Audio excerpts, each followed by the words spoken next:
You know, again, if you're wondering what is he going to waffle about today, you know, it's hard to explain what I'm going to waffle about today. Is emotional intelligence a game? If anyone cares to answer any of these questions, please feel free. No. The, the reason I ask whether it's a game simply because my point of doing this emotional mastery series is really to learn how to get more of what I want. In other words, if you apply what we've been talking about for the last God knows how many weeks, you will learn ultimately how to get what you want. Now, whether that's it's a high stakes meeting at work, whether that's a challenging conversation with someone you love, whether that's an argument or a conversation with the other half, or even with your kids. Maybe you're just trying to sit down and reflect on how you behaved. I think these emotional mastery topics and skills essentially gives us the tools to get what we want from other people. Yeah. That's a real game we're playing. That's the game. Right. That's why I call it. That's why I say, is it a game? It's a manipulation. It's not manipulation. It's a. Manipulation. It's By a. giving It's a people way of being. no, listen, by giving people the tools of the skills, it's how you put them together allows you to play the game in a better way than somebody who doesn't have the tools.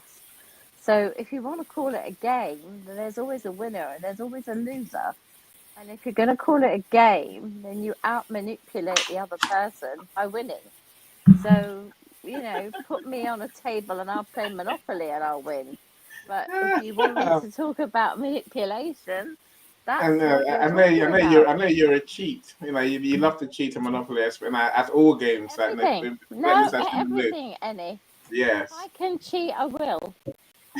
Not in my relationship, not in my marriage, but in Right. anything else, absolutely.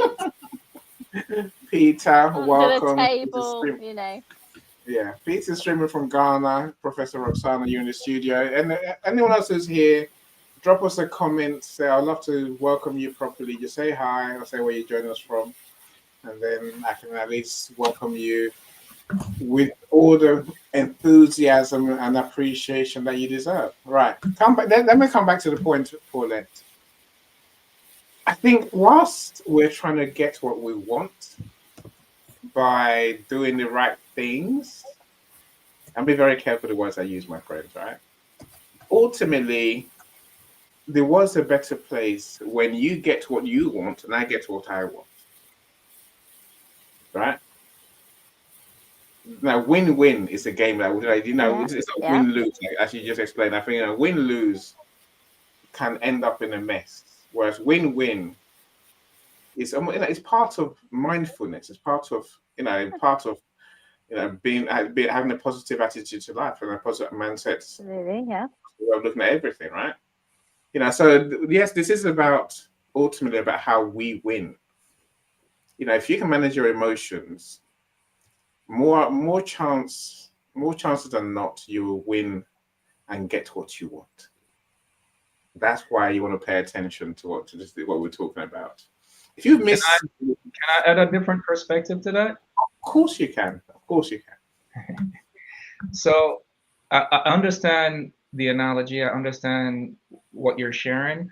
However, I think when it's positioned like that, it's hard for others to mature into this emotional intelligence that we're talking about, right? Like, I don't believe it's manipulation. I don't believe it's a game. I don't believe there's anything to win. What I do believe is that our emotions, they are superpowers, Mm, and they're so potent that we don't need all of it. And I yeah. think we get so consumed in embracing an emotion that we want to feel the happiness, we want to feel the sadness. But I think they're important as triggers, Mm, triggering us to understand that these moments are important, understanding that because they're so potent, we just need a little bit to understand the experience is enough. So I think if we reframe it in that way, where it's not this game where there's a loser and we're manipulating someone to get a thing, it's if we learn how to mature into it, we'll gain more understanding from others around us. I love that. Of course, I love that. And you're right. You put it much more beautifully than we put it. But Paulette, Annie, that is my therapy hat on, right? If I was having that conversation with my therapy hat on, 100%. But when we talk about Annie's world, Annie normally is talking about the business world. And it's how can I win in the business world using whatever tools I can get my hands on. All right. So I just want you to understand what you've brought into, Damien. All right. Talking about Me Monday. add, Mr. Damien. Hold on. Let Paulette finish. Let Paulette finish Oh. It's first. okay. All I'm going to say is very simply is I love what Damien said. And in the Monday Mental Wellness Cafe, 2000% you're on the money. But when we're talking about in Annie's world of how can I outsmart anybody to get that deal, right? That is when he talks about I use these wonderful empathetic emotions, and how can I use my abilities that I've learned over the last 4 weeks to 6 weeks to become a better human. No, he's not talking about that. He's talking about I've got myself to a position where I believe that I can win the game. Okay, so I just want you It's to so true. understand, Damien. I am This is so with beyond you, true. but She makes me sound evil.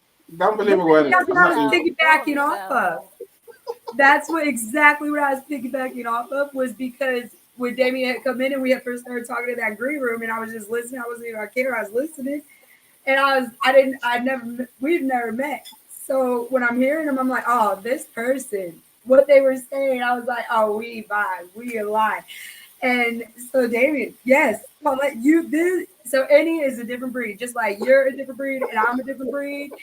Annie is a different breed, and I try to tell him all the time, like he doesn't that how you said the alignment of a brand, and now that right, and he don't believe that, and I try so hard to get him to. It's a hard one. A slightly different view, which is Go on, that go on, Matt. Go on, Matt. The manipulation of the current world is that we should win at all costs, right? And especially in business, because that's what big business people do. And we've talked about this in a couple of other episodes, where the big business people, the people that other people look up to and go, oh, wow, I'd like to be like Bill Gates. Oh, wow, I'd like to be like Elon Musk. Oh, wow, I'd like to be like Jeff Bezos. Except nobody actually wants to be like them. But they see them as winners because they are winning at the grand scale of success and monetary value and business success, which is what we look at and go, yeah, I want to be an influencer on YouTube. Yeah, I want to be one of those people up on LinkedIn who's got like 100,000 followers. Yeah, I want to be that person. I want to be acclimatizing myself to winning every deal. Well, that's not about win-win. That's about how you win. And that isn't how you win. That's how those people are losing. And the real win is when we all win, we all benefit, because that is how we all benefit. And if we're all benefiting, then overall, the rising of that tide and every boat upon it is in a better position. And without that, we're in the very same situation that we've always been in, and why our planet is in the state that it is in so many other respects. So where's Michelle B? How did you do that heart thing? I have no idea. Like, I think I'm even more the dicky heart than you, Paulette. Look, thing, can I just Annie? Like that, Paulette's close to it, right? Can I just say something? Can you hear me? Please. Matt, again, you're a superhero. I wish I had £1 billion in my pocket right now to give you. You're so spot on. So spot on. And that's my heart. Now, M is a wizard, and I'll tell you why I say so. This evening, I was thinking about the subject of the weaponization of the highest virtues that we have. Great to see you all, by the way. Damien, thank you. Paulette, good to see you. Matt, Professor, Michael, and there's somebody's name I can't see quite well. I appreciate you guys. Damien? No, not Damien. There's someone who I can't see. He seems to be in Curtis. the natural environment under the tree. Curtis. God bless you. Good to see you guys. Now you see, I started out in my world being very happy and positive. It was a rude shock, and I was taken advantage of for many years before I realized that the world is actually a cold place.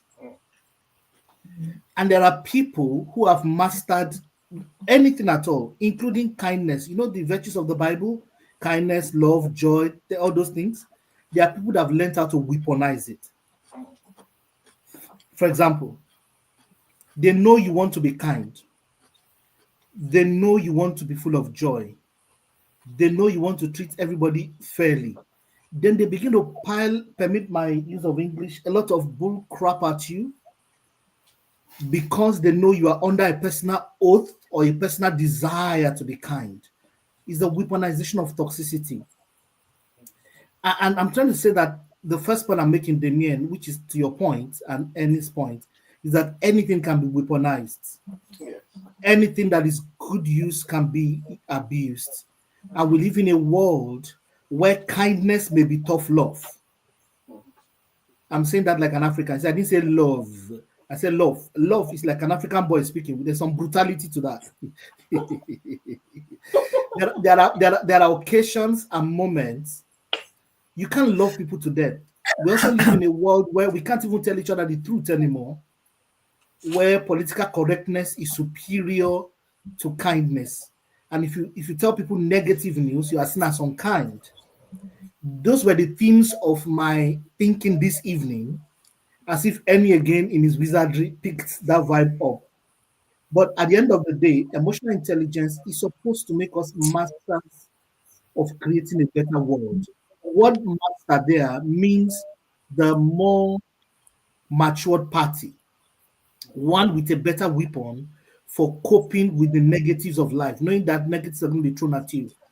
I have been opportunity to do emotional intelligence training at very, very high and senior levels. One of the creeds says, after this training, I commit myself to be the better party always, knowing that I now have a choice in between a trigger and a reaction. Because I now have this knowledge, the world will become a better place because I'm in it.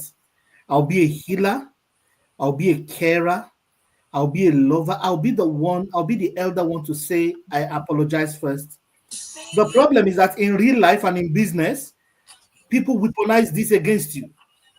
They observe that you want to be kind deliberately, and then they begin to slap you back to back. So once in a while, I swing to any side once in a while, which is, hey, please, you cannot, because I want to be kind, you now weaponize that against me. But at the end of the day, because there are many people who have turned emotional intelligence to a game, the use case of the game part of it is huge.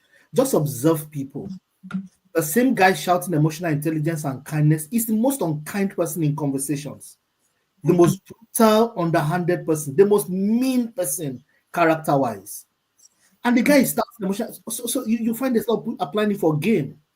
The beautiful thing is I've grown my own coping mechanism. I've grown in discernment. So as I'm watching you, I even give people a very long group. If I suspect something, I will calm down.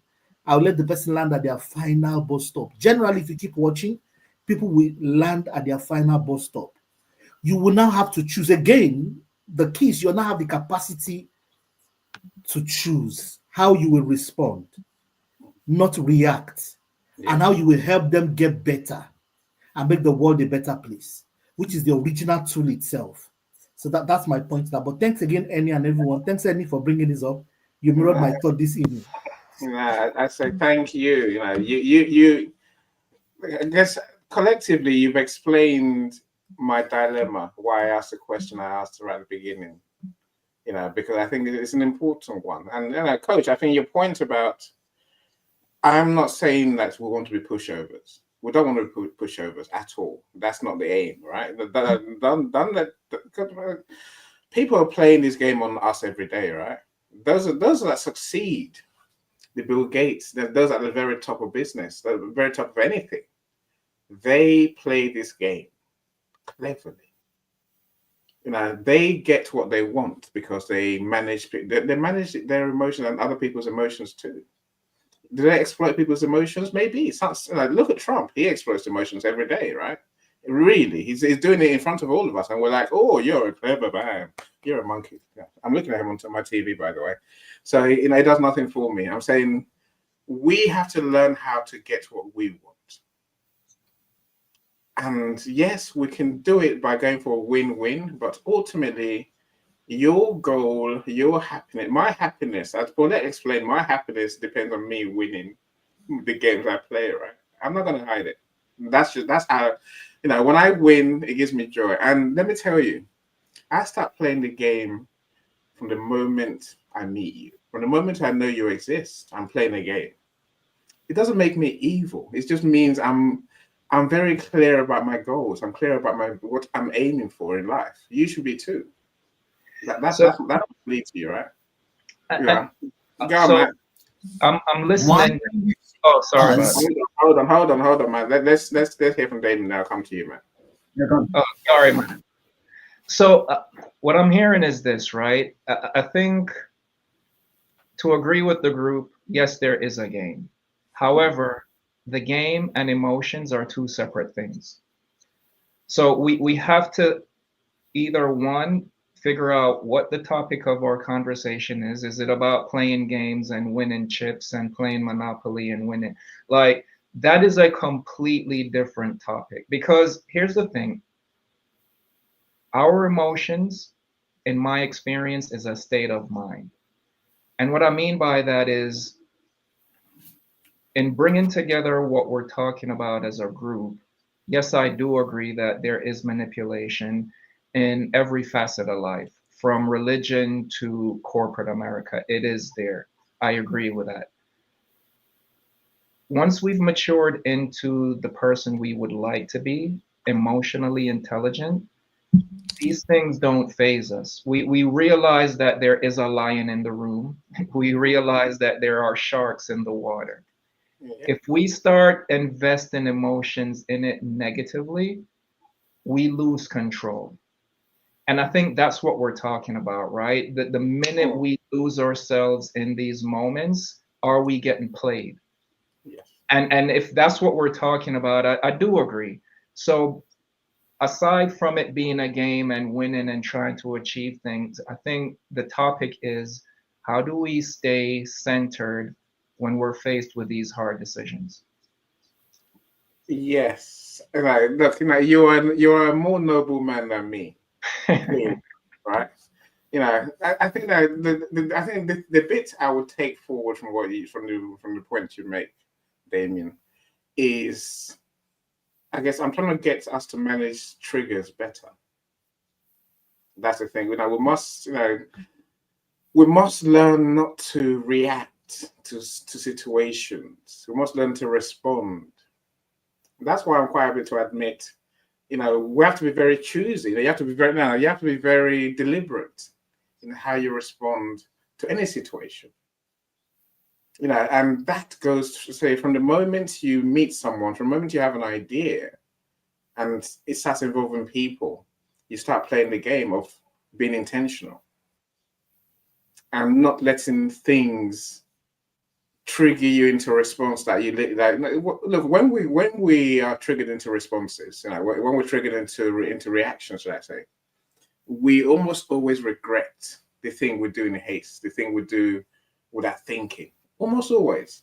Let's stop, letting people prod us into react. Let's learn to be more discerning and be more deliberate in choosing how we respond. And that response is only guided by what we want. Yes, I can see everyone's hand up. Matt, let me come to you. Otherwise, I feel like I've cheated you. Go, Matt. Okay. And my point obviously fits into what Damien was saying and what you're saying, in the sense that the game and what we want as human beings is two entirely different things, right? The game is literally a game in every sense of it, and that game is probably best depicted as wrestling, because that game usually has two sides to it, two things that are fighting in a ring, or sometimes a Royal Rumble, like there's more, but that's only obfuscated by the fact that they're there to win or lose, right? Now, we as people can either get involved with that and support one side or another, war or peace, or the sides in the war and peace, or the political decision between one party or another, or to do the right thing or the wrong thing, or whatever that thing is. And that can be based upon many triggers, like you said, Annie, right?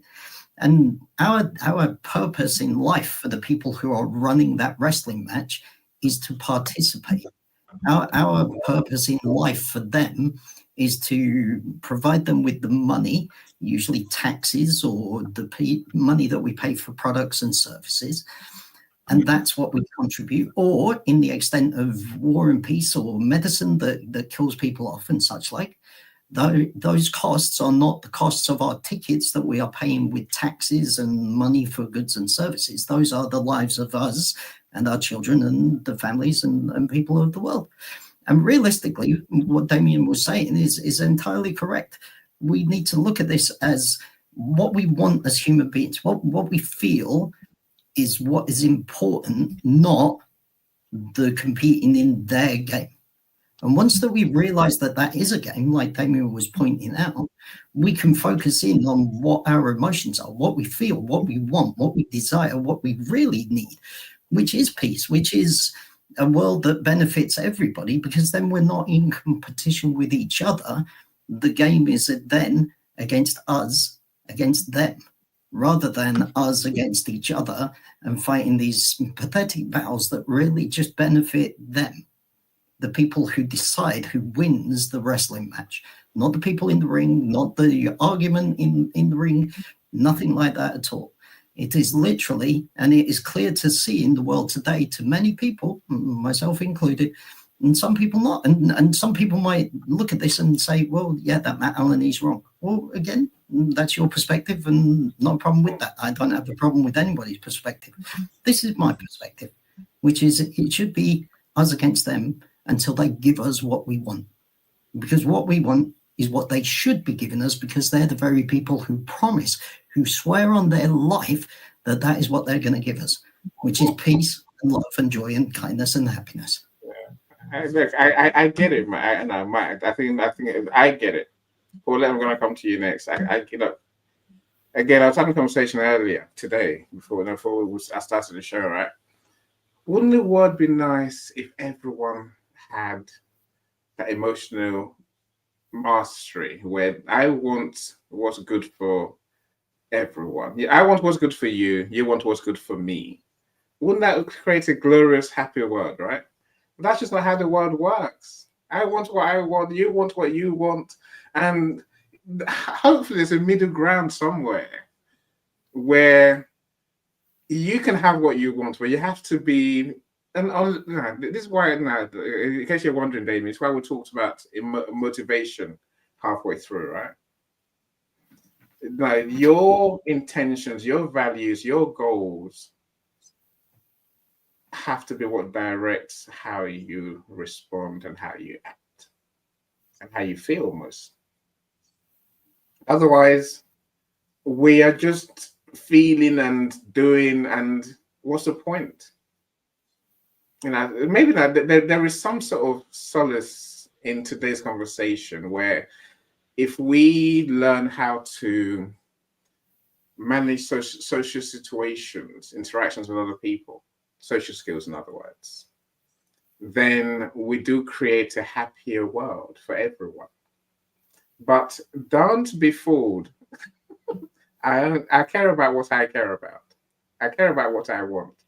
And I will play that game for a long time, not by exploiting people, but just by being intentional and being very, very mindful in my head why I'm doing this. I get screamed at by people every day. Lots of people scream at me, right? I don't bat an eyelid for any of them, unless you're an important person, unless I have a reason for. When I say potentiality, in case you might have thought I was just joking. No. Everyone in my little mind fits into a box of sorts. I know people don't want to hear that I'm saying, but I know what our relationship is. I know what we're working towards. And I will play the game until we get to that point where I either achieve what I want from our relationship, or I realize I'm never going to get what I want, in which case I will just stop talking to those people. I really do. I'm not a bastard. Doesn't make me a bastard. He makes me an honest person. Hold on. I can't come to you. Matt, I have to go to Paulette first, right? No. Are you sure you're live on your wall? Are you sure you're live on your wall? Check. No, I'm not sure. StreamYard says that, but I've just had to put a link to my YouTube on the event page. Just in case. All right. So if you can't join on LinkedIn, then by all means please go to my YouTube channel and join us from there. There's enough blog platforms. I have no idea what's going wrong there, but let's we're here, our friends are here, and there's also a replay to be had. So let's go over it, right? Paulette, let's come to you. Paulette. Okay, well, I have to be quick because my slippers and turning into a pumpkin and all that. Sanders, midnight is close, right? It's not really. It's in my world. As a Pam, and I'm everybody's or anybody's, so it's bedtime really. The point I was trying to get to, and I really think it's important, is I teach emotional intelligence. I teach about listening to your inner thoughts. I teach about your gut instinct, your mind, how they're all connected, how we need to manage those thoughts, right? And one of the key things I always say I tell the children to say, what would Walter do? Which is four box breaths, so that they get a chance to go, before I punch him and get expelled, before I throw the chair in the air, or before the computer goes up, or the pot of red paint goes over someone's head, they just take that 4 seconds to just breathe and think, what are the outcomes? What are the results of these actions, right? So we always have, as we know, the reaction-action circle. I think it's really, really important that when we talk about emotional intelligence, we don't make rash decisions. We think about what we're going to say, what we're going to do, what the outcomes are going to be, who could get hurt, who could feel lied to, who could feel cheated, who could feel like they've been outplayed. All those thoughts should go through your mind. But at the end of the day, when you're talking about, and Matt is extremely passionate about the planet and life and fairness. I think I would like to call you Matt Fair, Alan, because you are all about fairness. And the world just isn't bloody fair, right? And we need to try and change that. And I'm up for that. And I'll wear a badge and I'll go to battle for fairness.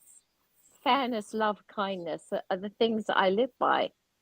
But they're my pillars. But my pillars get knocked down every single bloody day by somebody trying to scam me, somebody lying to me, somebody begging for money, somebody telling somebody else that I helped them and I asked them not to, so they get sent somebody else to me. So in the end, you get a very cynical head on your shoulders, right?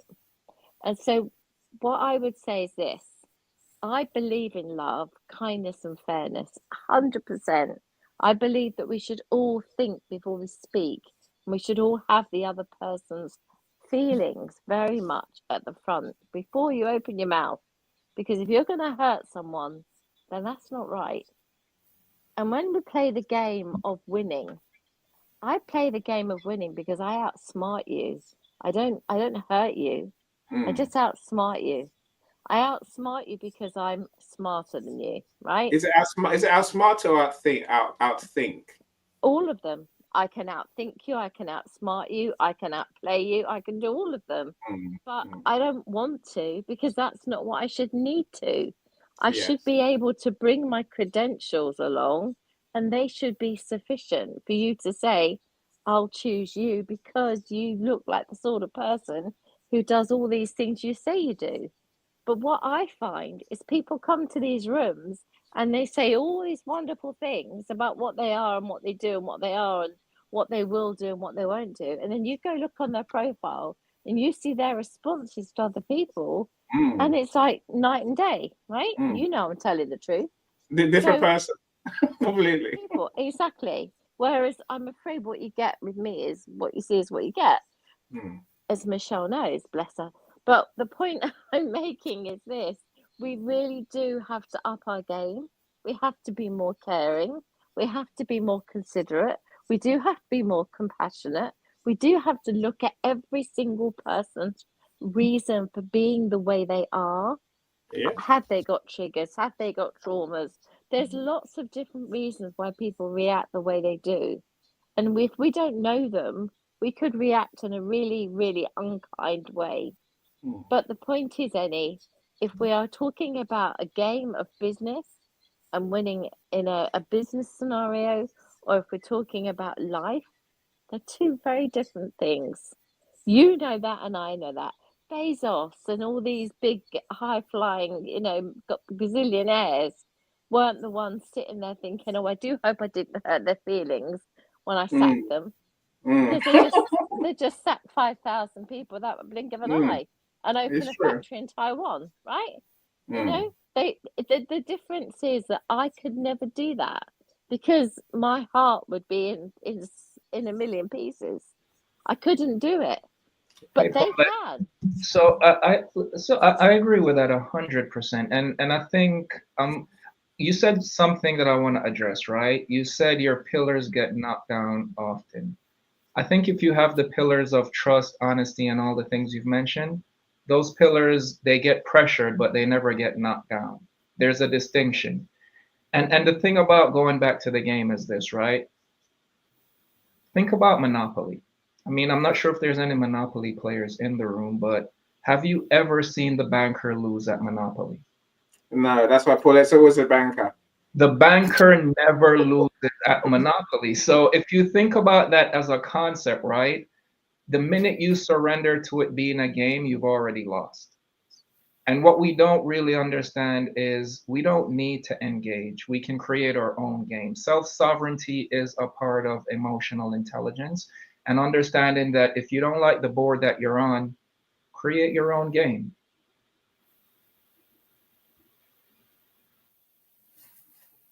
Sorry, Damien and Paulette. Damien and Paulette. Talking, I thought it was Matt. Okay. Coach, Sorry. go on, carry on, please. Yes, Damien and Paulette. Again, I wish I had another £2 billion, and then you have it in your account by morning. For me, I'd had just this evening, like I said, I was thinking about the weaponization of good virtues. There are people who can see through you and they always want to take advantage of you. The other thing interesting, Paulette, is that people have interesting ways of hurting you. The problem is it's your repercussion that shouts louder. And that's why the book of Proverbs, I think, says a little folly for a wise man is like a very large sport. If you're already an emotional intelligent mind, just a little deviation to lead to what Damien also was saying. Just you are like the banker, you are like one of the last guardians of society. A little deviation or hurt in that your armor, and you begin to act back, has a lot of consequences. The other thing is that for those who play games, the game always plays them. They're emotional intelligence. I have a post in mind. Just stand aside and watch the game. Gameless always game each other.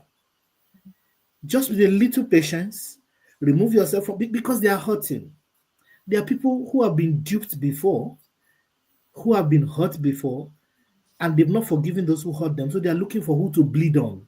So you lover, you carer, you emotionally intelligent, enlightened soul, learn to decontaminate always. Learn to stand aside in patience. The game always destroys the gamer. The Yeah. game always catches up with the gamer. It's a matter of time. I can, That's what it is. I can accept that, coach. Okay. I mean, Damien, I would say this is the game of life that we're playing, right? If you want to come to the studio, Michelle, feel free. I think you got the link in your DM. Otherwise, it goes on your WhatsApp, right? I think that it's a game of life we're playing. And that's the most important game we're going to play, right?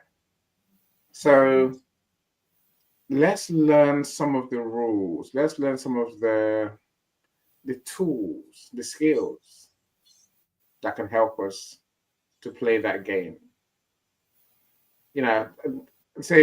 Our conundrum is that we can get win-win. We can also get I win, you lose. But as Coach just said, we can also get that horrible reality of I always lose because of how I react. Sometimes even how I respond. As you said, Coach, sometimes the response gets more of a reaction than the initial hurt, than the initial behavior that got us to where we are. Emotional intelligence can help all of us to bypass that situation. But again, I couldn't care less, who's right, who's wrong, as long as I get what I want. I will say this about what Paulette said, which I think is hugely important. In everything, the question, how does that person feel? What do they want? Is a big guide to what we can and may want to do. Because it's only by giving you what you want, it's only by acknowledging your feelings and being respectful of your feelings that you're going to give me what I want.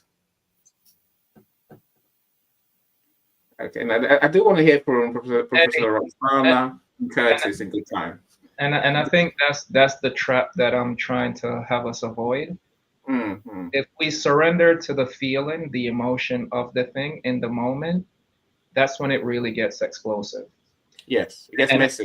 Yeah, it gets really messy quick. So I think there is a scale that I usually visualize where lack of emotion is on one end and being pragmatic is on the other. Mm. There is a balance between both, right? Like it's not an extreme where you're gonna, and by the way, we're not saying be emotionless. We're just saying if you're a master of your superpowers, you'll be able to use logic and pragmatism to dilute the erosion of emotion that usually comes in tough situations. So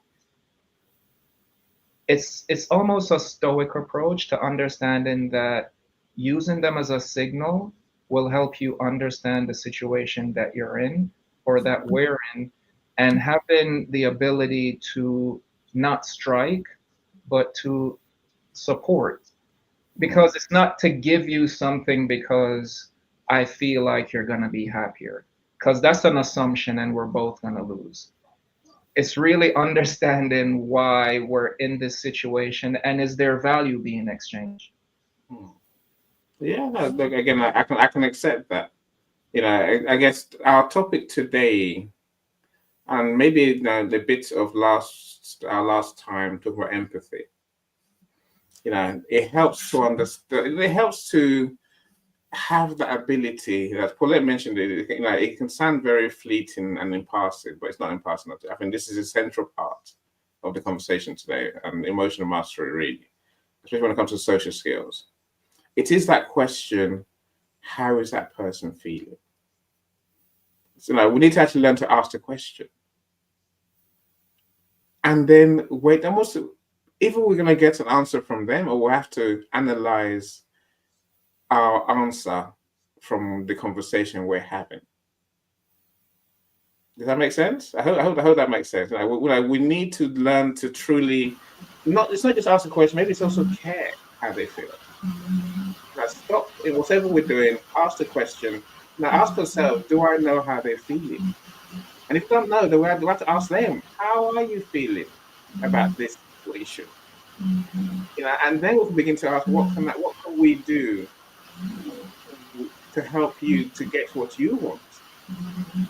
Again, for most people just want the very most basic thing in humanity, which again is part of our social skills to what most of us want is to listen. But we don't even want solutions to our problem. We just want someone to say, yeah, I know why you're pissed off. I know why you're angry. I know why now I know what you want. I know why you feel the way you do. Most people walk away from that saying, I'm all right with it. In fact, Damien, thank you. I like you. I actually do love you. And it's giving me that space to feel heard and seen. A lot of people don't give people that space, right? They just carry on with their messy ways and their messy wishes and their messy selves. They couldn't care less about anyone else. I think we need to learn to truly understand, care about how others feel, and then get to understand where they're coming from. I say when we do that, everything in life almost flows the way we want it. No, it's not a game, but it's about understanding people's emotions, about understanding how people feel, why they feel the way they feel, and what we can do to make them, encourage them, support them, however you want to put it, right? I want them to see that I understand how they feel and give me what I want. Ultimately, that's the reality of the situation. Let me go to Dr. Roxana. Dr. Roxana, what's your point? Joan, say Lady J, glad you're here. I'm so glad you're here from Facebook. LinkedIn's just, I don't know if it's gone wrong somewhere. Who else did I see earlier? Dr. Roxana, I'm going to come to you next. Okay. I see Coach David. I see Michelle. No, Michelle's still here. Oh, we're a lot here. Yeah, welcome as well. Sorry, Professor Roxana. What's your take on this conversation? Social skills. Yes, where's the fit in you? And I know you teach kids. Yeah, I teach kids, and I have been alive for a long time too. So I have been alive. I didn't say that you did. Yeah, and I have 5 kids, or they're not kids, they are between 45 and 30 something. So even if I didn't learn from teaching kids, I have had children that are old now too. I have grandchildren, and you have to teach them sometimes. And we learn social skills from the community.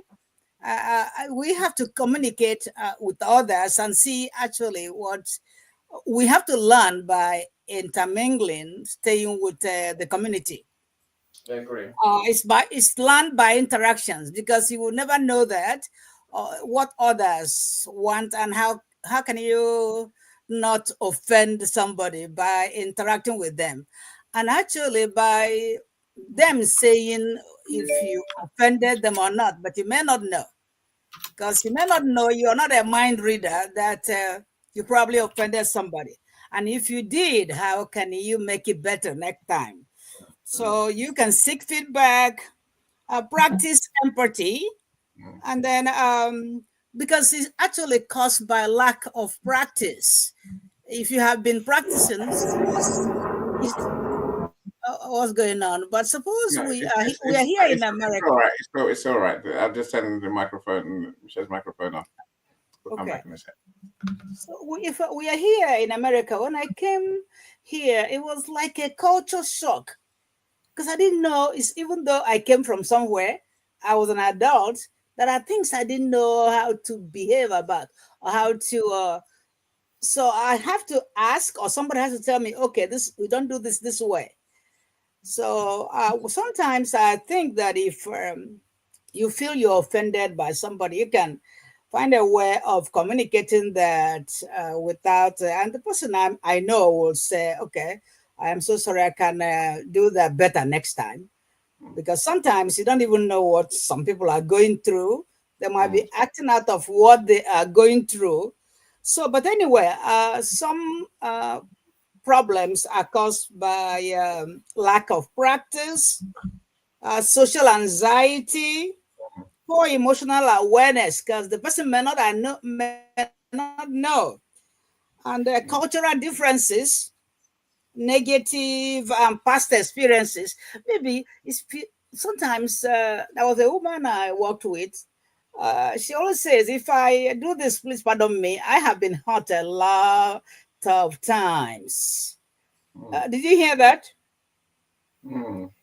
Yeah. Yeah, you're right. somebody might not even know that it did something wrong. So she tells me that all the time. I say, okay, so why do you think that I misunderstand you? She tells me, because I have been hurt all the time, and I kind of think that some people are bad, but it may not be that they're bad, but it may be that they don't know how to relate, or they haven't had that problem before. But I believe by practice, by intermingling with others, by actually seeking feedback, we can do better. By this is a big haul. Well, we can do better. So that is what I need to put in. Much of our social skills be learned from social interactions. I That's agree. all I'm. Yeah, that's what I'm trying to say. No, so I agree 100%. Thank you. We have to learn. We have to learn Yeah. this skill. Because we Any- don't assume. We don't assume the person knows. What if the No. person doesn't know that it's hurting you anyway? Yeah. So, but I love your group. This is a hall. This is a classroom Can here. Prof? Can I just say something? Thank you for that, Prof. Yes. Communication is king. Never Exactly. assume. Never assume. Yeah. This evening, Emmy and I had a very interesting conversation, and he messaged me, said, "Emotional mastery is key, David." I He did too. texted that to me. Now I wanted to respond to him to say, "Thank you for that, but if you know where I've been and what has happened to me, you would actually say I'm the master of emotions." It was a transaction. I had been in a transaction where I was totally made to look like a fool because I was playing the emotional intelligence game. Because I didn't follow up, because I was trying to be emotionally matured, I was taken for granted and walked over in a very bad way. In fact, a whole department lost the budget for that year. Wow. So a management coping style happened for me, which is micro checking. You give me a date, I keep hounding you on that date. That was not the original me, it was adaptation because of something that happened to me. So Annie didn't do something the first day he gave me his word. I said, I've gotten better. You give me your word the first day, you don't keep that word, I'm already freaking out very heavily. But this time was the third time, he kept saying, don't worry, I'm going to do it. I'm going to do it. So I began to stress him. Then the next day, he said, emotional mastery is key. Calm down, David. Emotional mastery is key. Now, I could have responded to them and say, Annie, you have no idea. I said, we're going to talk about it physically later, maybe on a proper call. On both sides of the equation, both the person that is making the mistake and the person that the mistake is being made, there's always history. There's always transferred reference. And that's what I hear from Prof. The ability to suspend judgment until we have communicated is the king. Until we are sure, and then we can react or not react, we can respond appropriately. Thanks for that, Prof. That's a big lesson right there. I think it's a two-way street, Coach David and Professor Roxana. Where I think part of social skills is being able to communicate clearly, as you say, Coach David. Communicate what you want and how you feel.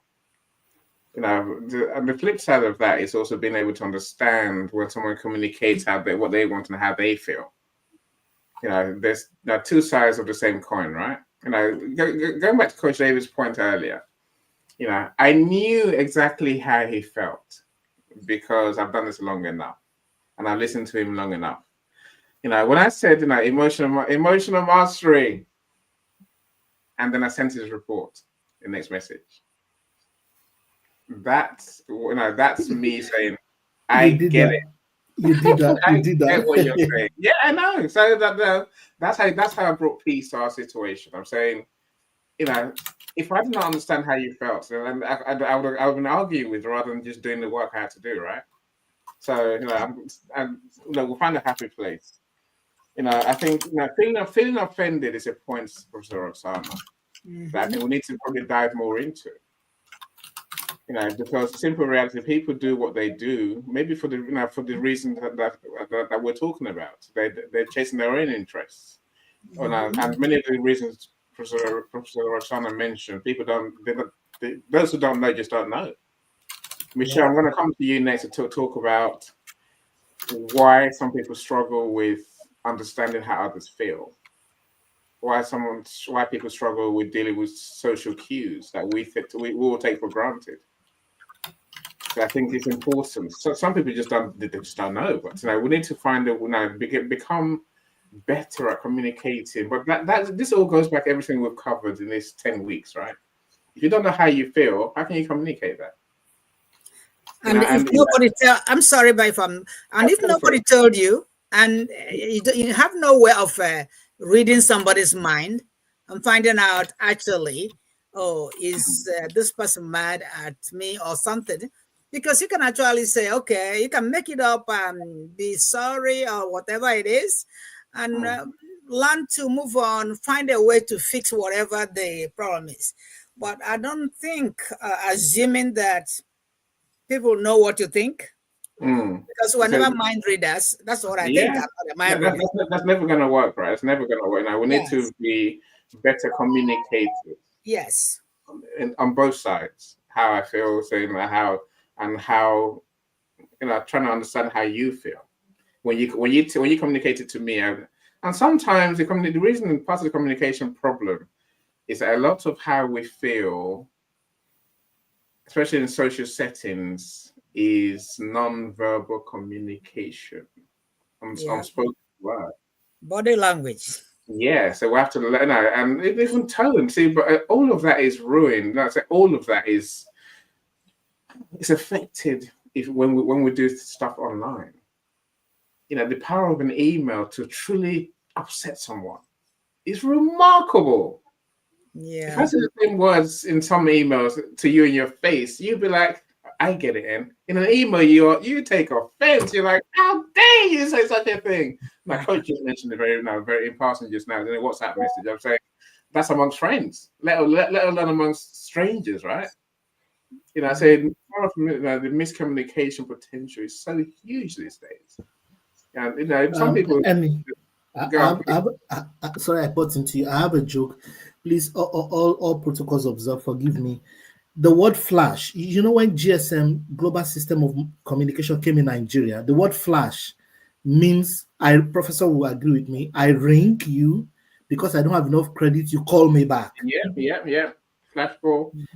That's flash.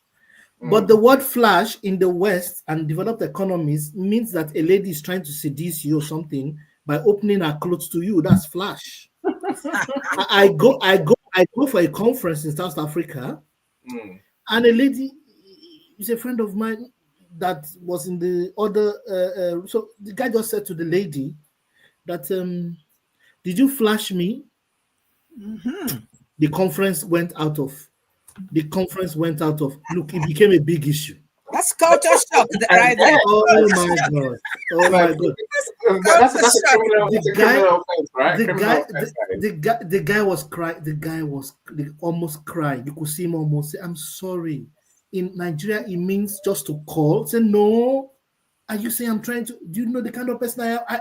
It became a big issue. Oh my goodness!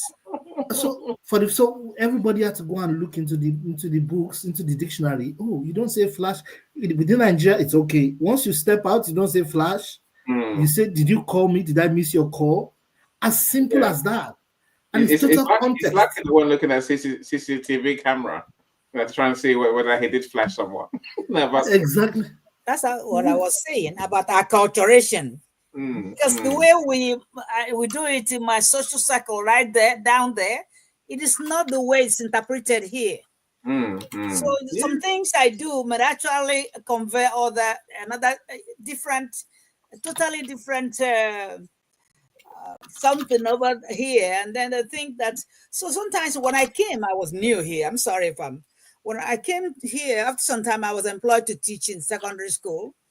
And they told me before I started teaching that, remember, that the students we have in secondary school here, they don't respect people like those who, because you can smack them in Africa. I told them yes. So the principal called me a second time and told me, you do not smack people. Don't do that here. You get arrested. You get arrested. The principal told me again and said, under no circumstance do you touch a child unless you are trying to pet him or her. We do not smack students. I told him, even though I haven't taught here before, but I had that. Even I was kind of giving a test when I was doing my master's degree in Converse University. We do not touch children here. That is the first thing that will either break you or make you. I know you're going to teach. And a lot of them would not even listen to you. So that's actually what I learned from when I went to teach what is called going to practice teach. I don't know if you know. Teacher training, we call it here, right? Yeah, teacher training. Yeah. So each day I come into a class, they will tell me, okay, you go to this class, my trainer will follow me. They will just listen to the voice, the tonality of how I talk to the children. Because they said, it's not even what you said. It's about the way you said it. It's your tone. Because a child can just leave your class and start crying and start saying that you shouted at him. So your tonality will matter a lot. If you want, so that's what it told me 20 years ago. If you want to keep your job, be careful what you say, no matter what your emotions are. Oh, okay. So after about 2 years, I learned that. I think what you're saying probably it emphasizes the need for this social skills even more, because if you haven't got power over someone, if I know you talk about kids. I'm saying if the biggest the big company, the bosses, they have power over other people, right? So they can behave in strange. They can demand what they want. They can force people, despite how they feel, to do as they say, right? Otherwise, the job is at risk. But when you have to, what's the word? When you have to mold people into your way of thinking, that it's win-win. We're trying to get for it, right? When it comes to kids, trying to make them understand why your rule or the way what you want them to do is important. They have to buy into it, and you have to do that without force, without raising your voice. Without raising your voice. All right. That's real social skills. There are two schools of thought. There's a power model and the influence model. When all you have is the influence model and you don't have the leeway for power, then communication and one of the uses of communication beyond understanding, the recipient must understand exactly what was in the mind of the sender. That's the one. Number two, there must be change of behavior. That's when we say learning has happened.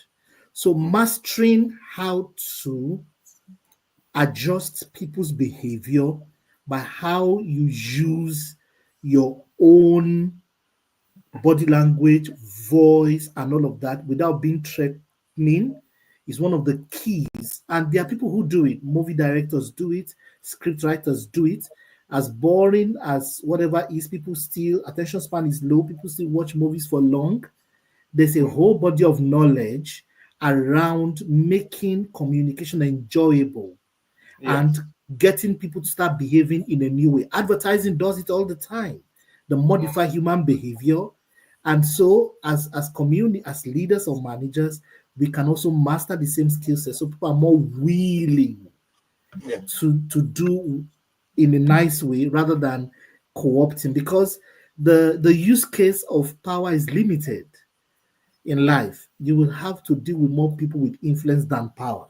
I agree. Influence and persuasion, Yeah. which amazingly comes down more to doing more listening than talking, strangely. Then I did look. If you're thinking, where's the meat in today's conversation? This is it. This is part of it. We're going to drop nuggets all the way along. That's what we've done so far. If you want to have that influence of persuasion, it's not you have to have influence of persuasion if you can't beat someone into it, which most of us can't beat anyone into anything anymore, right? So we have to develop that skill. Part of that skill is learning how to communicate, and telling how to communicate comes down to listening to people, checking what you think you've learned, what you think they're saying. So play back what they said to them, right? And then find a win-win. Do you get what you want? They feel listened to, and they behave the way you want. In business, it's call to actions, what we're talking about here. So we have to learn the skills bit by bit. Paulette, I know you had your hand up earlier. I know your time is going. I would love to know how, apart from that, you said what you're going to say in the first place. So please help us with, how do we teach social skills? And now I'm going to come to Michelle about what. Well, I don't want, as I said, I'm going to go to bed, so I shall just be quick. I think the most important thing is about teaching kindness. Kindness is actually the root of everything. Okay? If people are kind to each other, if people are pleasant to each other, if they can't be kind, at least be pleasant, right?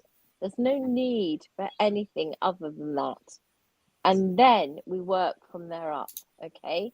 So for me, when I talk to, for example, in the therapy room, you would use the acronym WAIT, which is why am I talking, right? So I would stop, I would ask a question and sit there. And even if we were in silence for 5 minutes, which can be quite uncomfortable, but then they'll suddenly realize that it's their turn, right? We have to get something from you to move this forward. And I think that is what's so important about what you're talking about. You cannot have a communication that is one-sided.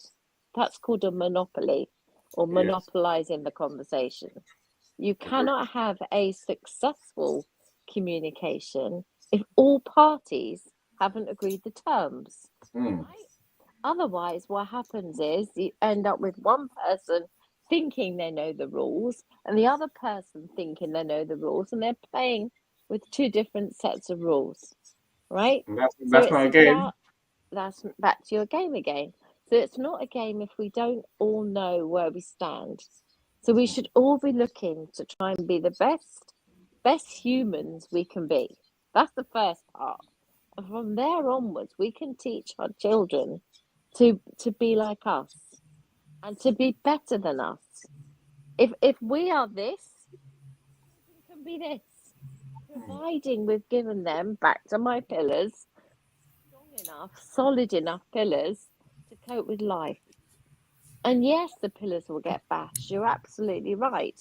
But what we have to do is be able to say, okay, that hurt, but why? Why did it hurt? What happened? What was it that made us hurt? And understand the reason behind it. But I really do believe 100% that every single person in this room and everybody who's watching, everyone who's listening, has it in their heart to do good. Don't always choose to. Yeah. That's what I would say. I agree. We have to want to do good. I definitely agree with. Because everything that we want is on the other side of doing good. and being that person, I guess, being that person who gets what now, who cares about other people. Ultimately, that's going to get us what we want.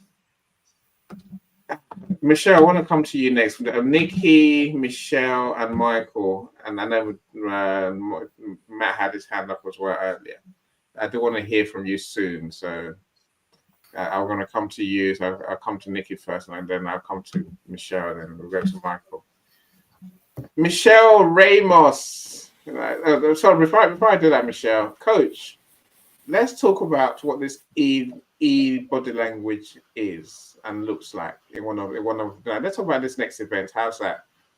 All right, awesome. Because there's an E body language, yes, and it's very powerful, and it's probably more powerful, and it's in people's brains and minds. It's in our everydays now. These days. Yes. When you see words, there's a way you read words. There's a way I read words, and people use those things without knowing that some words can tick people off. You don't write one-liner emails. It feels a certain way. Just one line. You should open warmly and close warmly. Some things that, but we'll talk about next time. See, but there are people who hate a long message. One of those people who does not. I love the shorter the better. You can do it in one word. Let's just do it in one word. No. Open warmly and close warmly. Open warmly and close warmly. I agree, but look, etiquette is a thing, right? It's a thing. So, and I get it, Coach. Now let's talk about it properly. Let's properly beat it up, and then let's see what we can learn. We just lost Michelle B. So if you're trying to get in the studio, my friends, please bear with us. We're going to have 10 in the studio, no more than 10. And then someone has to leave for us to get someone else back in. Paulette's going now anyway. Paulette, bye, Paulette. Thank you so much. You're a superstar. She's still here. I wanted to listen to Michelle Ramos, but you keep talking. She's still here. I'm so upset. Sorry. Michelle, go on. Oh my God. This is so this. I'm gonna just start with any thank you. This is an amazing conversation. To people watching that don't know who I am Michelle Ramos, and I am the founder of Don't Raise Statistics. I am a mom, I'm a barber, I'm a fierce advocate. I challenge systems. And this conversation resonates, and I believe Annie invited me because of just my very unorthodox and you got echo. So I'm listening. I'm taking in everything everybody's saying, and I do not disagree. I don't even think there's really anything I could say that I don't align with, that I couldn't even take a piece of. But the one thing I feel there's just one thing I haven't heard be said. And with that, it is, so for me, I think kind of maybe Annie was getting ready to just go into it, but it's that this self-education for me has been a war zone. Learning to read a room, for me, that's survival. That's not etiquette. I didn't get the polished skills of TED Talk speakers, and I didn't have mentors and leaders and opportunities guiding paths for me. And where I feel there is a huge misconception, I will always speak on my own self, my own experiences. And the we is usually more just for understanding the collectively of the work I do in Don't Raise Statistics, and where we try to make the most community impact.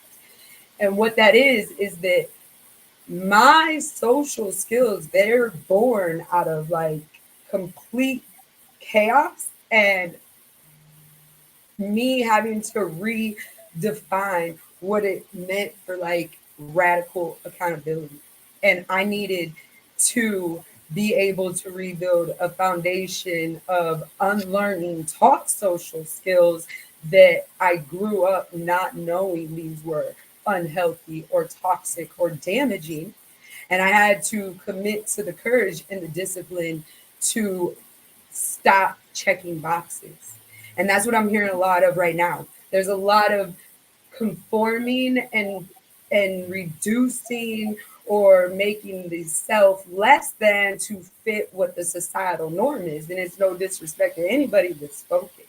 But I think that's where I differ, because I live in my moment.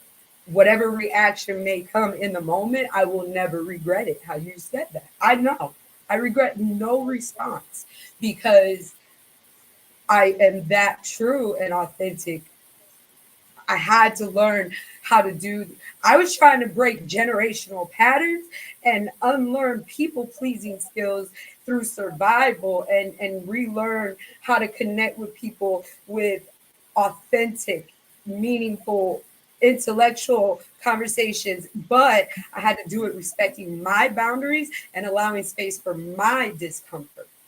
So where some people may feel that I am too in your face, or how my social skills are, they're not meant as a disrespect for others. They are meant as a protection of myself.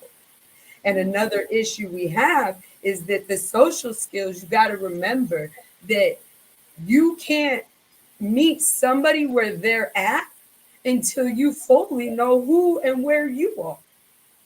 And that is a big issue I also didn't hear really talked about too much.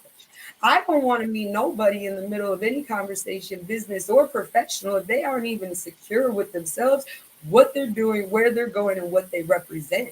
Because I can have a job, I can be working or helping somebody build their dreams, but the moment that our values are not aligned, the moment my integrity or my character feels compromised, there's no dollar sign that will make me be socially respectful. There's not. Because I know what my life purpose is. I know what my goals are. I know what my intentions are. And if you're not able to sit with yourself in that silence that Ms. Paulette was talking about, which it takes years of a lot to get to, you really don't have a place to judge somebody for why they do what they do or engage with others, how they engage with others. And then that brings me to where I'm like, let somebody else take over, is that, you know, like what our social skills play in society is really a point of a conversation of like, in which manner do you want to look at it? And this isn't even necessarily them saying business or private. This is more so meeting somebody where they're at means acknowledging that they can only be accountable for what they know based on the resources that they've had access to and the environments they've had exposure to. You can't expect somebody to be better and to do better until you've shown them better. My success has been from struggle. My success has been from outside trying to silence what I'm saying and me refusing to be that. So there's a lot. Like you got to be able to name your feelings without shame. You have to be able to sit with your discomfort without blowing up. You got to be able to hold space for others without losing yourself where they should feel safe. Yeah, you know, it's you know, because I know you well, you know, I know that you are clear about your goals, as you just said. You know what you believe in and what your values are. You know, and life is easier for all of us when we are clear about our values and what we're trying to achieve. You know, but so you know, I know when you have your way of doing things, you have your processes, and like you say, because you have good intentions, it can't be a bad thing. Some people will take it as a bad thing, though. Some will take it as, you know, Michelle socially awkward. But you know, I know you're not that at all. And every night, especially like you have great communication, which I think also helps you for sure. But Right. see, You that know, was and good because I didn't always have this communication.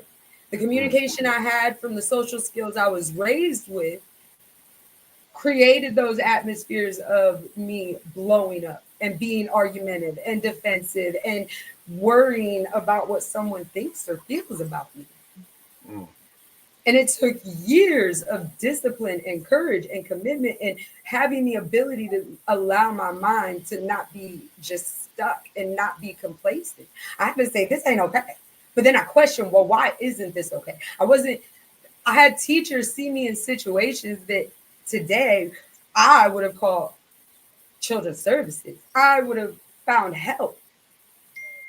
I had to unlearn all of that because in my mind and what I was surrounded with, that was normal life. And Michelle, I'm so glad you shared that, because I think the perspective you're sharing strips away all the other things that we're talking about. And this is the essence of what the topic is, right? This emotional intelligence isn't about the gain, the business, or the personal interests. Bye, Paulette. I think it is understanding who the human is that we've become, and how do we serve as that human without the gain. Because the emotional intelligence that I've heard across the room so far is a direct reflection of how we've all been manipulated, how we've all been designed to think in this system that we've been introduced to. And it is for profit, it is for gain, it is for winning. And we see it at every single level. And this is why we think we have to participate. And when we're winning, it still feels like we're losing, because we're not really tapping into the thing that is the true essence of who we are. So yeah, I appreciate you sharing that. And I think that is it, right? It's how do we start to understand who we are first, the good, the bad, and the ugly, embrace it, and share it with others in a way that doesn't come over as condescending, confrontational, but it's a means of communicating your stance and your position in this world. Hmm. Yeah, I think that's a great question. I think it's one that we'll definitely need to unpick, Damien. Can I just? Of course. Now, this comes down to who are we really, right? Yeah. You know, what's in your soul really? Yeah. Thank you for that, Emmy. Just a quick one, Michelle. Thank you. You are super authentic. Thank you for that. When we started, any said a statement in passing that we're not talking about being that we should not be doormats in any way. Emotional intelligence has a module under it called self-regulation and regulating others. There's nothing in the material that says we must be doormats. I think there's a misconstruction of the communication somewhere along the line to mean be a doormat. Actually, authenticity is one of the elements. In fact, you are advised to communicate exactly how you feel, although making sure that the other party does not get any other emotion that you don't want them to get. Being in control of yourself enough to communicate, for example, that I'm upset, or this is upsetting, or this is wrong, or this is unacceptable for me, yet not losing your dignity or creating further problems for yourself, so that you now get into verbal assaults and things like tantrums, which a lot of people do once they are not happy. That you can communicate all the negatives and in fact, let me say this, no emotion in this spectrum is actually negative. They are all data for you. That anger serves a reason. If you're feeling angry, it's because there's a blockage. If you're feeling anxiety, it's because you need some information. If you have fear or panic, it's because there's something deficient in your assimilation systems. There is actually a whole body of knowledge on the emotional intelligence spectrum around the fact that emotions communicate, even the negative emotions communicate something to you, and that anger can be channeled and used and converted, and that it is data that is missing that's causing it. I said that to say to Michelle, by the way, again, you're my hero. I wish I had another billion right there. And I believe that the universe is listening to me and God Almighty too. One of these days, I owe those guys I mentioned money. £1 billion each. Of course, Eni will get £2 billion. Yay! Yay! But you see, the bigger point is that there's a billion for Michelle. You've actually grown, and to repress you is anti-emotional intelligence. That is not, in fact, the awareness is where it starts from. To be aware that this is upsetting. Why is it upsetting? What is going on in my subconscious mind? Why do I think it's upsetting? What do I think? What do I feel? What is my mood consequently? What's my value system also? As we begin to analyze all of that across the spectrum, we get more awareness to communicate exactly how we feel, not being a doormat or being a pushover. So that's the additional point. So Michelle is a journey, and you're already on that journey, and you are actually emotionally intelligent fully. Is not repression, but what I call channeling or streaming, so that you are able to focus on what is most important and get your desired results per time, and the overspillage of the emotion does not enter into things that you don't want, unintended consequences in the communication or how you live out the emotion. That's the point I wanted to add. Yeah, thank you. Like, I agree with you. So I think part of the conversation, is about being able to resolve conflicts. Conflicts is a strange word for it. The disagreements, misunderstandings. We must resolve them tactfully, and in Michelle's words, strategically. Think bigger when these things do happen. I think one thing that is important to say and to acknowledge is that these levels of social skills and communications and interactions, you have to remind yourself at points that there is a moment when you are being professional, you're respecting your personal self, but then there comes a moment when it's just blatant disrespect. And where do you draw the line? And I think that is when it comes to mastering your personal social skills. And for myself, this was where people are often mistaken for my actual intent. People are often very wrong for what they believe my message to be, for the reality of what it is, because of an assumption or because they came into a situation with me with expectation. And you have to be, you have to be at a place where you got to know that as a self, you got to end the conversation. You have to end an engagement. You have to end a relationship, a collaboration. At what point does your self-respect and your take precedence? Oh, I love that question. I would love to know what other people think. Oh, that must Can be I- as it must can I respond? Can I respond? If you can do it quick, Coach, because I want to hear from Nikki and Michelle. Okay, let me just quickly. Disrespect is a no. Disrespect is a no. But violence in response, disrespect, mental health, personal hurt, attacks, they are all no-nos. But how you choose to respond must not now further put you also in jeopardy. There's something called excessive force of violence. Even when you are attacked, let's assume there's an attack situation, you can be, and you react, you can be charged and literally go to jail for excessive force. This in extreme situations. The rule is that one should also be rational enough to withdraw yourself and protect yourself, yet not putting yourself in further harm. That's why we are Homo sapiens, we are rational beings. That's the addition. Disrespect, toxicity, no. Abuse, no. You're being abused. there's no respect on the table, all those things, no. But the thinking is that we must also not jeopardize ourselves.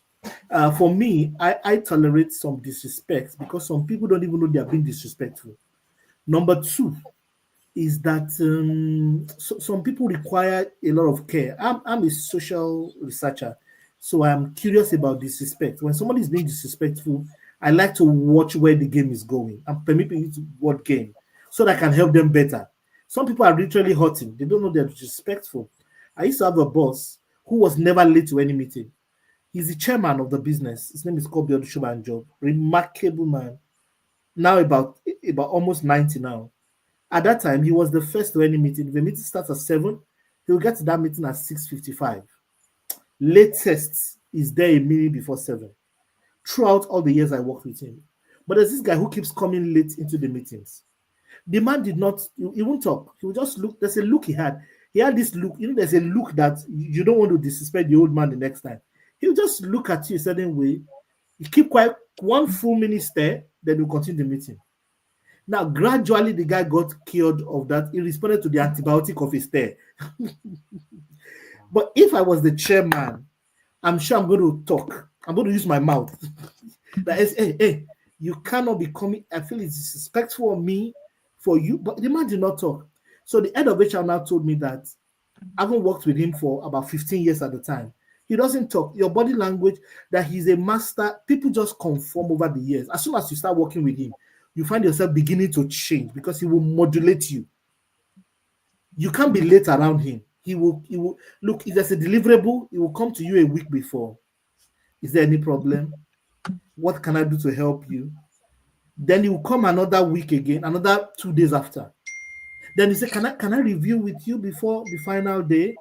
After a few weeks or months of working with him, you begin to have solution. You can't be late around him. And he doesn't talk, doesn't get into fracas or shout at you. No. You will just suddenly start changing. You can't dress anyhow. You don't polish your shoe. He will stare at the shoe a certain way. He will look at the shoe. Next time, you won't put on the shoe to the next meeting with him. You're going to do something to yourself.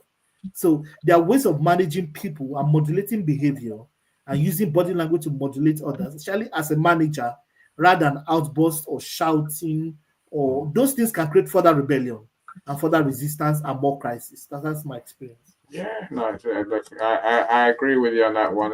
We need to find a way to respond that gets us what we want, and often being smart is better than shouting at anyone, right? Michael, where's Michael gone? Michael, it was here just now. I do want to say, mention Tom's comment. Welcome, Tom. Glad you're here. So Tom says, the biggest element in emotional intelligence is listening. I agree totally. Listening without judgment, listening without listening to respond, listening just to hear what's really been said. That's at the heart of this series I've been doing, and where you just have to learn how to give people the space and the time. And maybe part of it, it's also partly asking the right questions along the way, the questions that clarifies what you're hearing. As Tom says, if we listen and read between the lines, then we detect emotions, fears, anxieties, passions, and so on and so on and so forth. I guess many don't listen. They interject too often, and they're thinking ahead. They're thinking of an answer before we even finish talking. And when we don't understand what you're saying, we don't ask the question: is this what you mean? I mean, it doesn't. It takes a few more seconds to ask the question: is this what you mean? I'm going to right end of the stick, and then we can say again. Parts of this social skills is simply engaging with people on a real human level, on a level of care, level of I give a monkeys about what you're saying. I actually do want to know what you're saying. I actually do want to get what you're saying. I want to get where you're coming from. Not everyone does that. I'm sure we all agree on that, right? As Tom said, instead listening to understand with empathy and offer feedback, idea, solutions. In emotional exchanges, people need and want to be heard. That's the truth there. No, for sure, Tom. Thank you so much. Sidewise coach. I don't know who Sidewise closet coach is. I'm glad you're here. Thank you so much. And I see your many comments and great points. Thanks for sharing that, Michelle. So I like that. So Tom also says that listening is a game changer. It's all about connecting with people on a deeper level, right? Dead right. Closet coach for sure.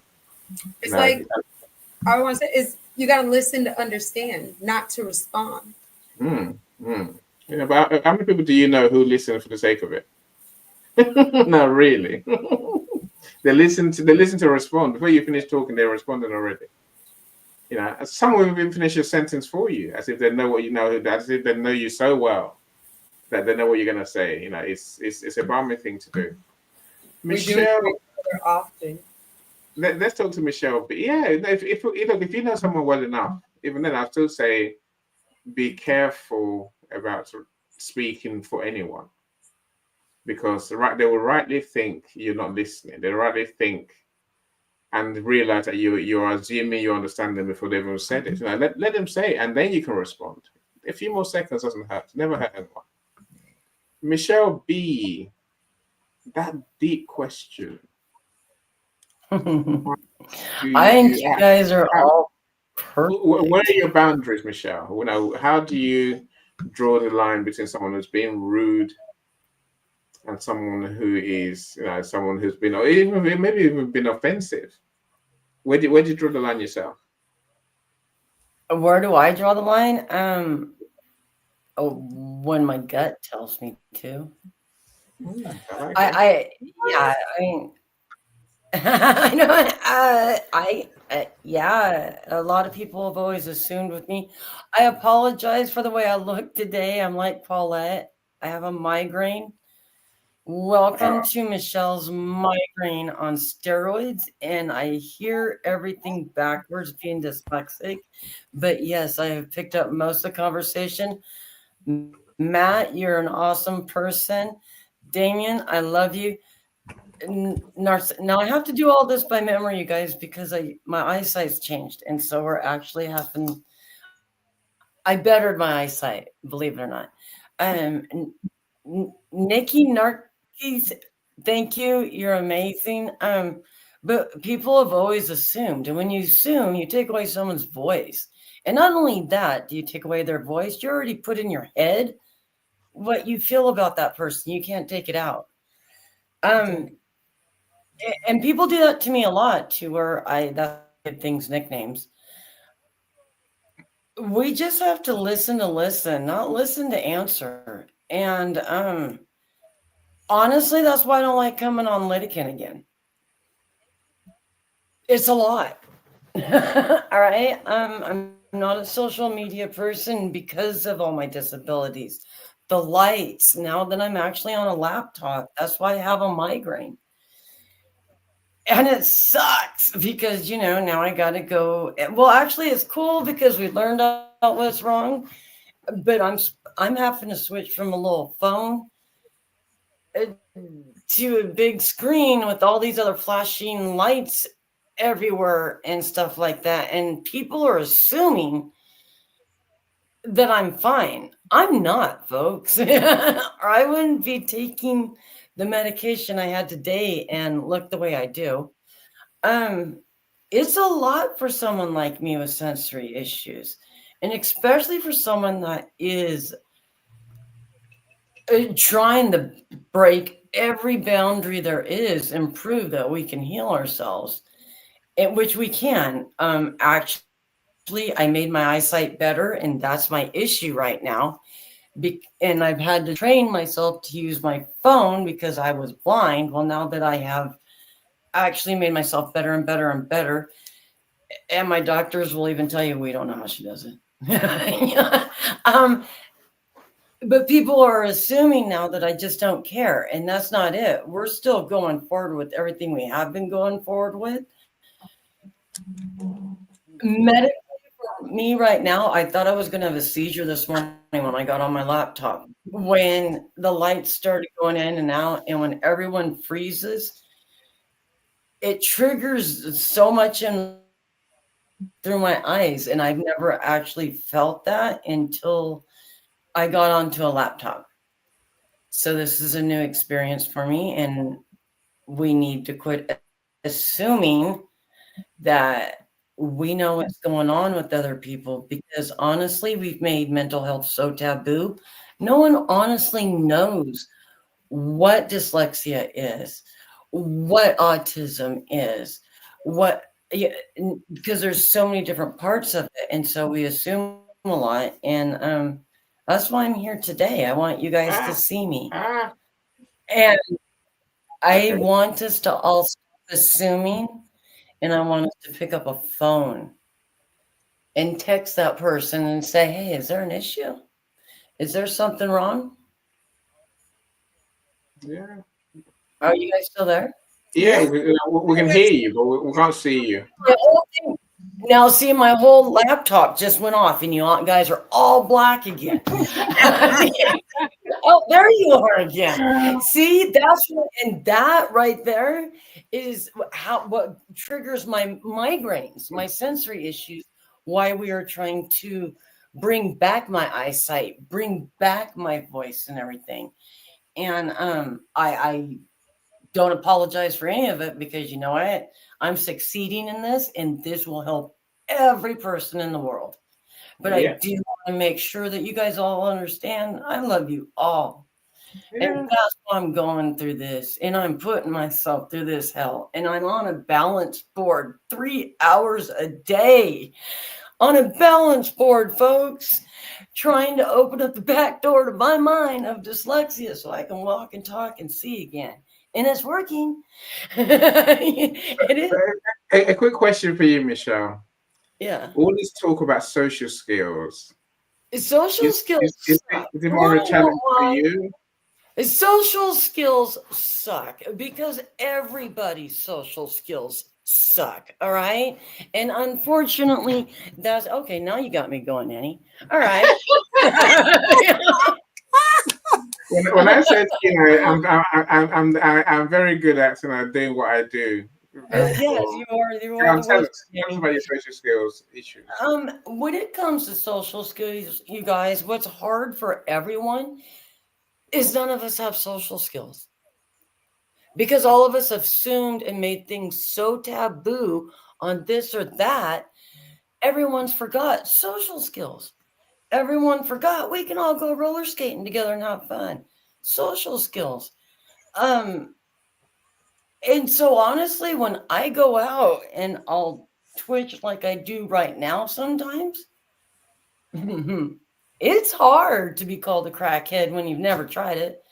It's and yeah, that hurts. Social skills is something we all need to relearn, because we've made everything so taboo and so assumed so much that those are our social skills. So how can we change our social skills unless we change our mindset? And that would have to be everybody. And I want to jump in, Michelle. Yeah. Because you just said, like, you get called a crackhead because you twitch. And, like, this is what, like, the point that I want to make is, this goes to show how emotionally intelligent you are to recognize it and not respond to it, number one. And number two, collectively as a whole society, this is an issue that needs a whole entirely different engaged event on its own. And it's because of those preconceived notions that when somebody who does have intelligent social skills and is socially competent, then society deems them as a crackhead, or that person knows too much, or that person is just angry, because then that's where the people that are actually capable are the ones being chastised. Yeah, and we've done that to ourselves with society, and we need to stop that. We need to start understanding and caring each other. And if you do see someone like me. That's why, I didn't want to come on here today. You can ask Annie and Paulette. I took my migraine medication. I was just like, you know what? I'm going to lay right here. And I listened actually to a Brown fan for about 3 or 4 hours so I could get on here. It's Brown fan noise. And and I wanted everyone to see. I love Brand Van, by the way. Huh? What? I love Brand Van. Oh, right.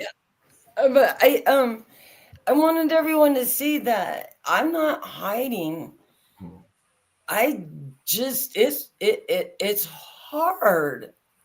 It's like you got to fight with your mind to turn on a light. I've had this migraine for 2 days. I didn't want to say anything, but I think Annie knew, and so did the other lady I was doing a Zoom with. I had to be in the dark, and I even tried to make a joke about it, but I couldn't turn on the lights because of my migraine, and it's nothing that anyone's done. It's because I'm healing myself and my eyesight's better and I don't have the right glasses. So when I go out into society, I can't walk right or anything.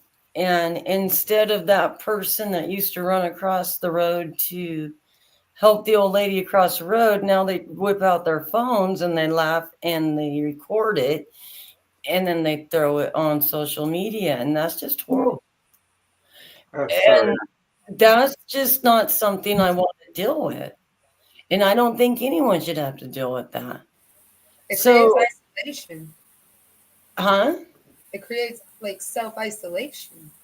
It does. But no, honestly, I'm happy with the way I'm saying, like, I would rather just be happy in my bubble in my house than go deal with the public. Is what I'm saying. Like you're so used to you've calloused to the societal expectation and action. Yeah, it's and that's one reason we're doing what I'm doing. You're right. I've got my brain is so like in and out right now. You guys, but no, everything you guys are saying is right, and I am going to start getting out there more to show people this isn't. I'm not scary or anything. I just wanted to show what a migraine looked like today, and that we can do this, you guys. We can change everything. It's going to be hard. This isn't going to be easy. This has been a 4-year adventure, and stalking Annie for almost 2 years now. I mean, I stalked Annie for, no, we're going on 2 years now. We're in March. I got a hold of you last year. Well, I followed you last year and stalked you. Actually, I stalked all of you, to tell you the truth. Because I stalked you too, Michelle One. But as soon as you came in there on YouTube and you're like, hi, and I was like, oh, well, let's just see what you're about. But I do that. That's me. I mean, I'm a person that can I ask what perception was made of my stalking? I loved you. I'm just teasing. No, it was like finally a real person. It's hard to find people like yourself. All right, it's hard to find parents that are passionate about their children. You hear parents say it all the time that they're passionate about their children as they're driving a Jaguar and their kids have holes in their shoes. All right. And those weren't the friends I wanted. I can find a lot of those. And so, yeah, Michelle One, I did. I wanted a true friend and I found one. Yeah. And I wanted a true publisher. I found one. Professor Rockman, I just wanted a beautiful human. I found you. Coach David, I just wanted a beautiful human. I found you. I know I don't ever want to pronounce your name. Nart. Nikki. Did you call her Nikki? That's the You're beautiful. Thank you so much. I just love you guys. But you know what? It's hard going out there, even on Lydican, to find people. let alone out there in the real world. Here you feel kind of safe because you guys can't get through the screen at me. But on the real, you know, people don't walk across the street anymore to shake your hand. Instead, they want to videotape you and throw you on YouTube for some reason. I don't know. Look, I think that there is a point, Michelle. I think Michelle and Michelle. In case you don't know, my friends, we started a room a couple of weeks ago with the two Michelles talking about. I think let's talk neurodivergence. Maybe we should talk about how you develop the social skills in our room, Michelle's. You know what? I think that would be a good one for next week, Michelle. I think we should do that. Because you know what? I've never met a woman, and you know, I'm really trying to not cuss and everything. I got a sailor's mouth. I'll admit it. But I've never seen anyone that can change the way you do, and I guess be able to put on a pair of pink balls and go in there with the men and say, "Let's play." I got mine, and you just slam them on the table. I brought mine with me, A pink duck, more like. I grew up being told what to say, what to feel, what to do, when to do it, how to do it, where to do it, why I had there comes a breaking point. And there does. But I think the whole world's at that breaking point, you guys. And maybe it had to get here. I don't know. I believe that. And I think that what we're doing with Annie's importance is that he creates these spaces that let us have these deep, intellectual, vulnerable, safe conversations. And then the magic is that they're global. We're all diverse. They're inclusive. Nobody is despair. If you are not brought into these conversations, then the reality is you need to go stand in your bathroom and you need to look in your mirror and you need to really question your actions and the words and where is the misalignment. Because any is not, he don't care what any people's personal things are with him. It's neutral. There ain't picking sides, and he makes sure that when you're in a space to speak, you're safe to do that. And that's what this world needs. We're having the conversations people only think. No, but someone needs to do it, Michelle, because they want to do it. Don't think they ever don't want to do it. The people have assumed so much for them. They don't have a voice anymore. And I can't This is what I tell Annie. Having a voice anymore. I tell Annie all the time he needs to go to Facebook more because there's so many people there that should be on LinkedIn that have amazing, brilliant insight. But it's like we don't come from the environments that we feel we belong on LinkedIn. Yeah, I didn't think I belonged on Facebook. I think Facebook,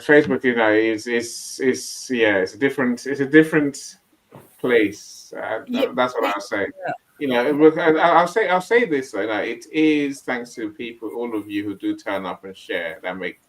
I can't talk to myself, can I? I'm saying so. You're the ones that bring the gems. So I am, of course, determined or maybe on the mission to change that's reality for so many where you feel like isolation is the best policy. That is that's probably what I'm trying to change is with some of those conversations. I think with social skills, you learn how we develop the skills to face the world and to face the world in a way that works for us. Exactly. Now, understand, I have no problem going out into the world, but because I am partially blind and deaf, I can only do it with someone I trust. Straight up, I have to trust you 100%. And it's because our world is different right now. It's not like how it was in the 70s and 80s. And that's the whole reason I don't get out much is because you've got to be able to trust who you're with, almost like a seeing eye dog. Yeah. And, if you don't have that, but I'm also, don't think I'm just sitting around at home. Of course you're not. Of course you're not. Look. But and when it comes to going, you know what? Honestly, like it is. I can't really go to a rodeo. Why? Probably get stampeded. Why? Because I'd wander off into a cow. Don't do that. Don't do that. Look, Michelle, let's hear from Nikki. Nikki's been here for a long time.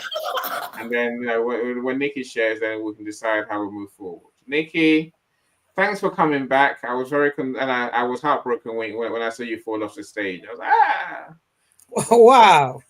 I found my composure again very quickly. How are you doing, Nikki? I am very, very grateful. How are you all? How are you all doing? We are blessed with you. Yeah.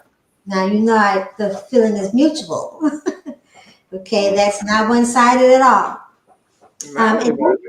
What's and thank your you for take on this conversation around social skills? What is it? How it affects, or how you see it affecting life, and how we learn better. Any of that, I'll let you do. How's that? Okay, so first I would like to acknowledge everyone's contributions that I've been able to hear, because everyone said so many powerful things and had so much provocative thoughts in their shares. So I want to acknowledge that. And one of the things that stood out to me is Michelle Ramos asked a question. She said, when does respect take precedence, right? And Coach David had a very wonderful reply to that. So I'm just going to piggyback from what he said, as I also move my kitten out the way of the screen that doesn't realize she's bigger. Okay, bigger than when she used to do it when she was like, a baby. Anyway, respect should always be a precedence and should always be given, right? Mm-hmm. The thing with respect, though, is that not everyone, like everything, not everyone understands what respect is and how to stand in a space of respect, not just for themselves, but for other people, right? And so then there comes a time where, out of our respect for ourselves, for what in the space that we're able to hold it, where we show up where we announce or declare our boundaries, right? Now, I'm one of those people where one of the things that's helped me is I don't take a lot of things personal. In fact, I take few things personal. If I take something personal, it's because it has met my radar of 99% being, yes, this was definitely about me in some form or fashion. This was about or against me, and I need to either A, stand up for myself, speak up for myself, or dismiss myself or the other person. Or if there is room for correction, then to give that. But a lot of times that also comes from, gauging. It depends on, for me, the person, place, or thing. What's going on in my life? What's going on in the world? What's going on in their world? And how serious is it for me or to me? Like how much does out of all the things that's happening in the world and my world, how much does this even matter? And how much do they even matter? Because I'm going to tell you, as much as I take a stand for humanity, I will not take a stand for humanity over myself. I will not take a stand for humanity at the expense of myself, at the sacrifice of myself, for no reward unjustly. So I'm weighing that, right? But I hold myself myself in a very high regard for respect. And I was brought up in a home and brought up with mannerisms of respect, and where and where we develop and grow in our boundaries and understanding boundaries, and when we cross boundaries. So, but I also understand that not everybody has that, and not everyone has chosen to do the work, the inner work and the shadow work, to improve themselves and their social skills and their inner social and their interpersonal skills. And all of these things play a role on the type of person, the type of human that we are being, and how we're able to interconnect or not with others. And I also hold myself in a place of love, self-love. I hold myself in a high regard of self-love. Now, sometimes I will confess that sometimes I get lax a little bit in the care, right? I may get a little too comfortable, but not so much so that someone can have space to negate my person, to negate my being, or disrespect me, or disrespect my space, cross boundaries, or project their shortcomings, their insecurities, and whatever else they have going on onto me if it does not apply. I think one of the things that needs to happen is, really encouraging people to own all of who they are.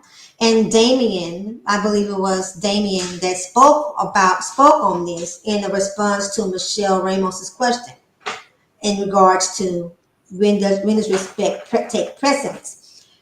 When we can own all of who we are, inwardly as well as outwardly, meaning, hey, I am a flawed individual as you are. Where my flaws show up may not show up in you. Where your shortcomings and flaws show up may not show up in me, but we are all flawed individuals. So while standing in the place of self-love and respect can sometimes put us on our defenses, it's also being able to kind of look at other people and not really stand in their shoes, but try to see things from their perspective.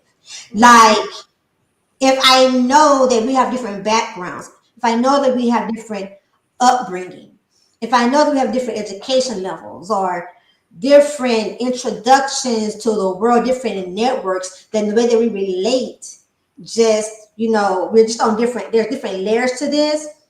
Maybe my way of standing on my boundaries and addressing disrespect in any form just needs to be weighed on a scale in my approach and or my dismissal. Because some people, and I think everyone right now that's on the panel are of age and maturity level to be able to know when you're dealing with someone, even if it is a one-time conversation, when you're dealing with someone that knows that they are attacking you or intentionally or not intentionally, but wittingly know that the way that they are behaving is not socially acceptable or should not be. And in that case, you can choose to just dismiss them. No, not everyone has to stay in your space, and you don't have to stay in everyone's space either. And not every departure requires an announcement.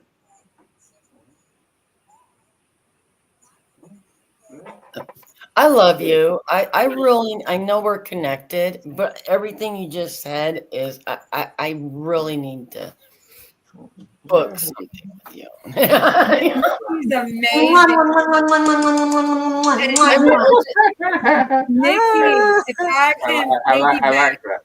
if I could piggyback Nikki, what I would love to say, like, and when I, like, I don't scroll people's pages often, but I try to, I make sure my schedule, there's intentful time that I really, if you look at your profile views and it says I'm looking, like I'm genuinely intrigued, right?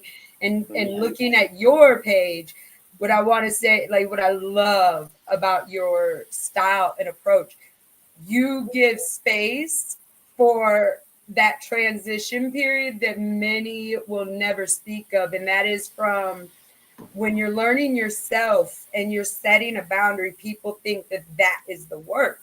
But the true work comes in enforcing these boundaries. And then that is often where a lot of people are like, oh, that person is disrespectful or that person is this. But what they're not taking into account is that person's self-growth of their self-love and the boundary they built to protect themselves. And I love that space you hold for that self-work. Thank you so much. Thank you so much. And I hold that space not just for myself, but for all of us. For all of us.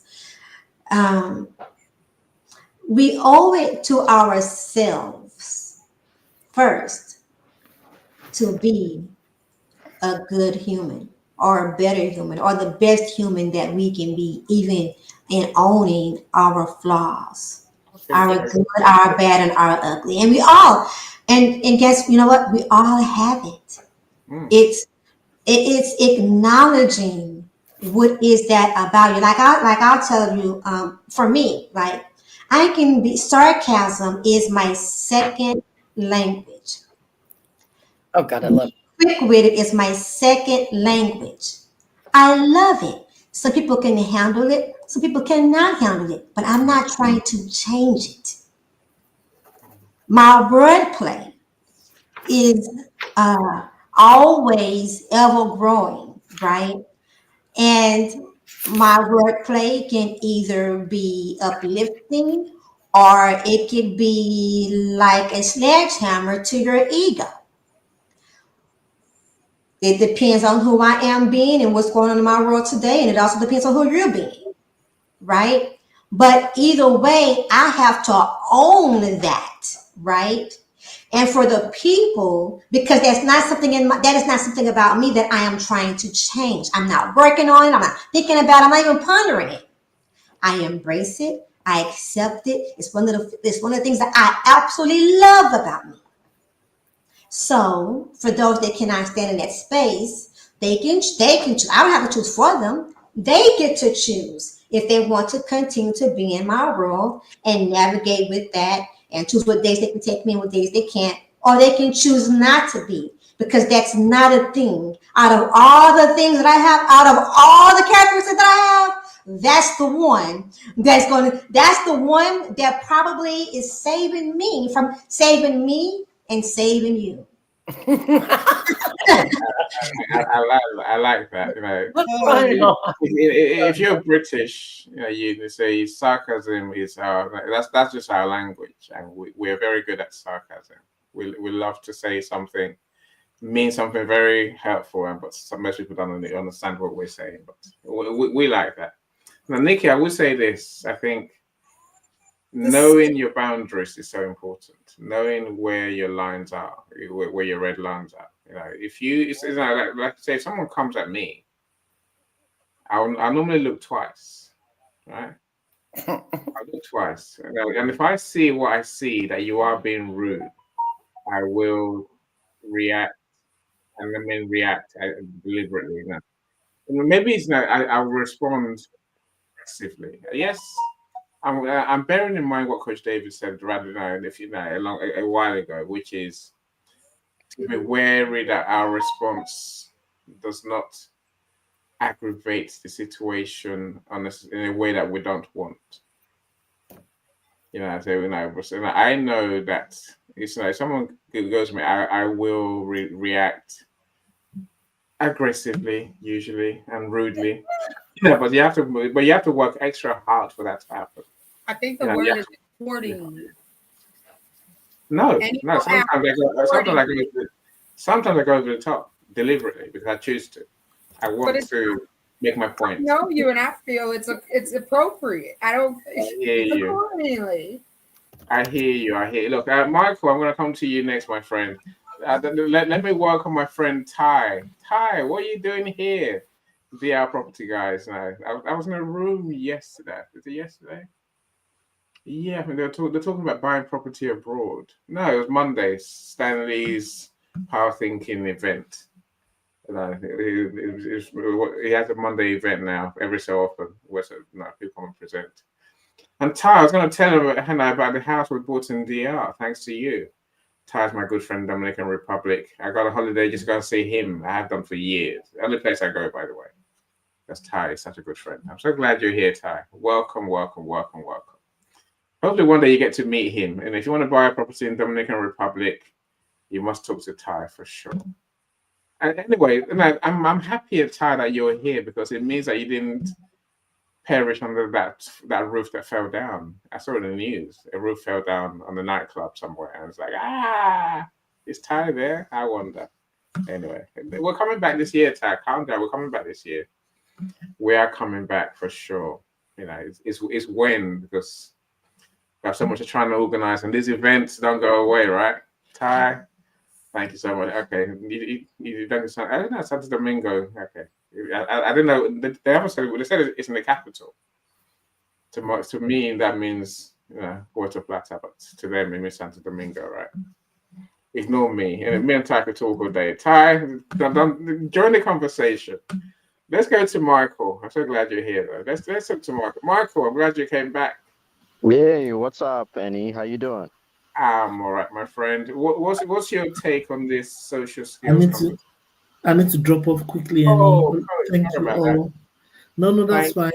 Michael, Michael, I've missed you. Thank you, Michelle R, Michelle B, Professor, Nikki, my good friend, Annie, superhero. You guys are. I need to drop off now.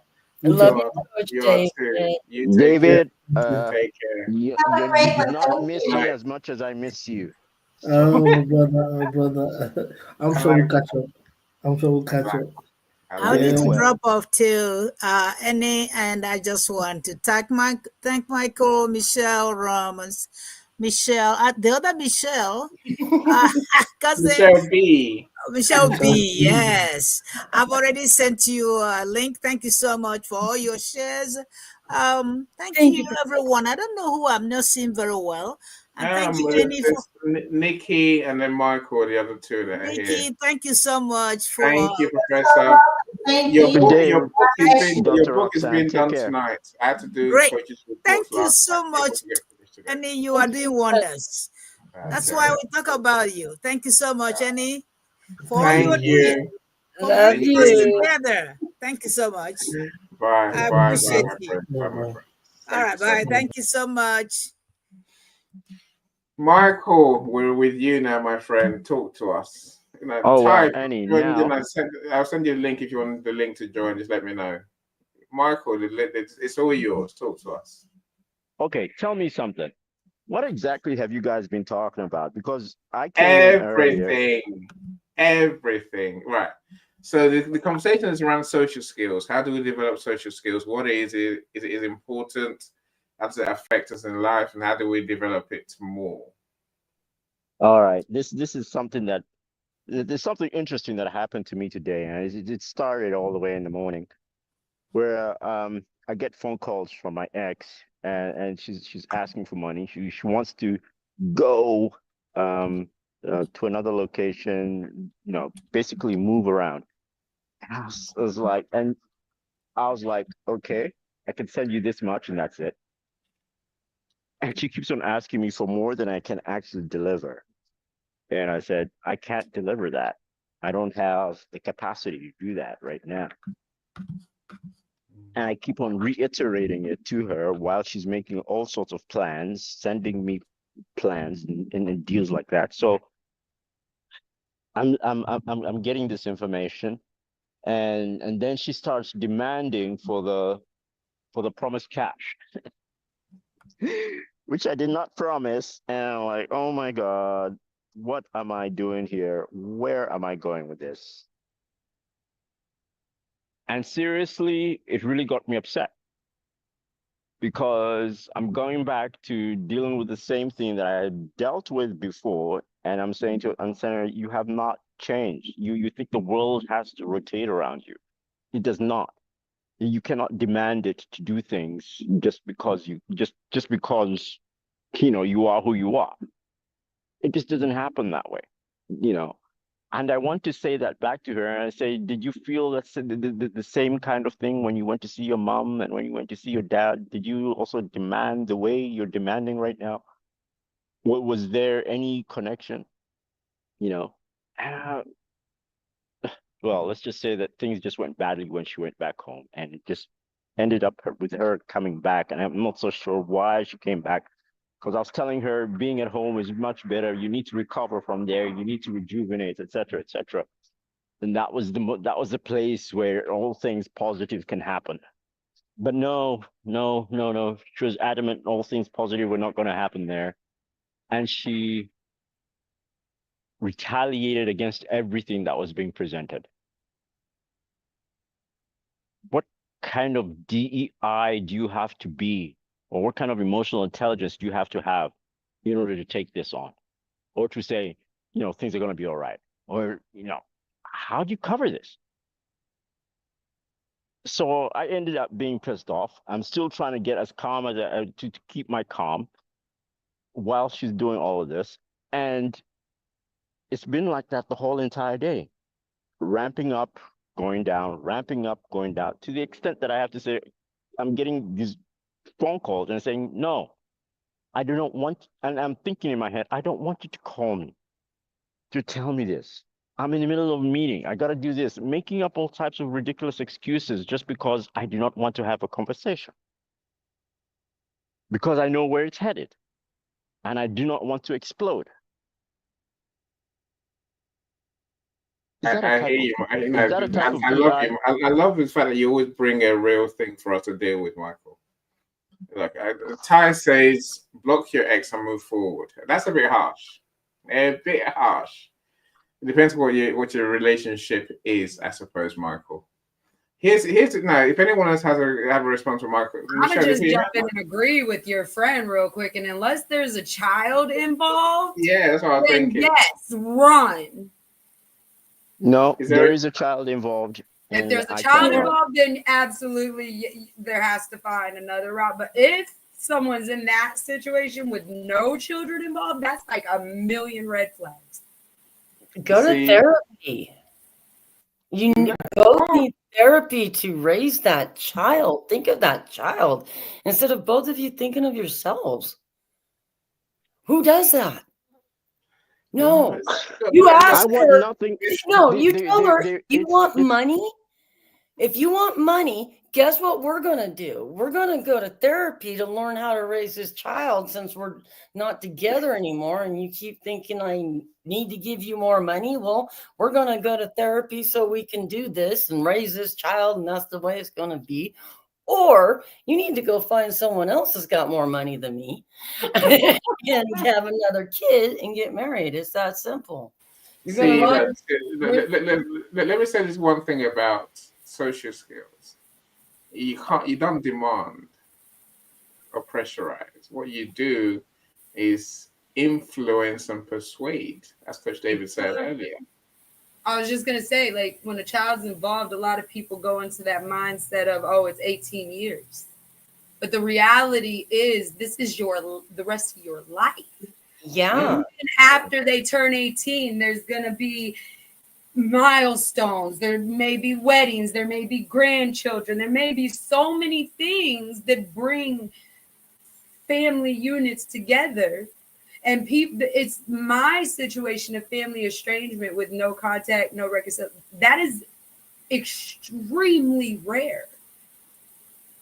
And the social skills required for co-parenting, that again, Annie, is an event all in its own, because that's like a whole different breed of social skills. Yeah. You got to navigate emotional, everything you just described, Mr. Michael, emotional abuse, mental abuse, like the damages to the children. Like that is a whole different level of social skills that, again, there's not near enough data, research, and conversation revolving. Michael, this question for you. I think you know the answer to this. What could she have done? How could she have approached you differently that would have made you at least think about a request? It's simply this. I recommended a solution. She didn't follow it. And the way I think about it is kind of like she should have just followed my solution. Can you meet in If the she middle? wants to argue with me about the solution and tell me that it's no good, blah, blah, I'm just going to tell her, look, yes, you can argue with me and all that stuff, but it's not going to change the fact that this is the better way. Or So that's what I think. I believe And a if she my way, finds one that's highway. better, maybe she can argue, but so far she has not. But And I've also indicated to her the way you handle people is extremely important. I agree. You cannot think that everybody is below you and that they should just follow what you decide. Because she that's the way she's coming across to me. So Like just as to if I pause, and must I follow really am whatever interjecting, edict she and I'm going to detects. challenge you, Michael. I'm challenging you because what you just said, your opinion of her is your approach of my way or the highway. So I'm going to challenge you because what you're, say that. I feel, I'm just saying, I just want to challenge, is the my way or the highway approach not equivalent to how you just characterized her? Yes, I just characterize her that way because the way she handled the way I proposed or the matter that I proposed was totally different to what I assumed she was going to do. And that's the thing. It You was just said totally that different, I and that assumed created a she was going to reaction from do. other people that was very bitter.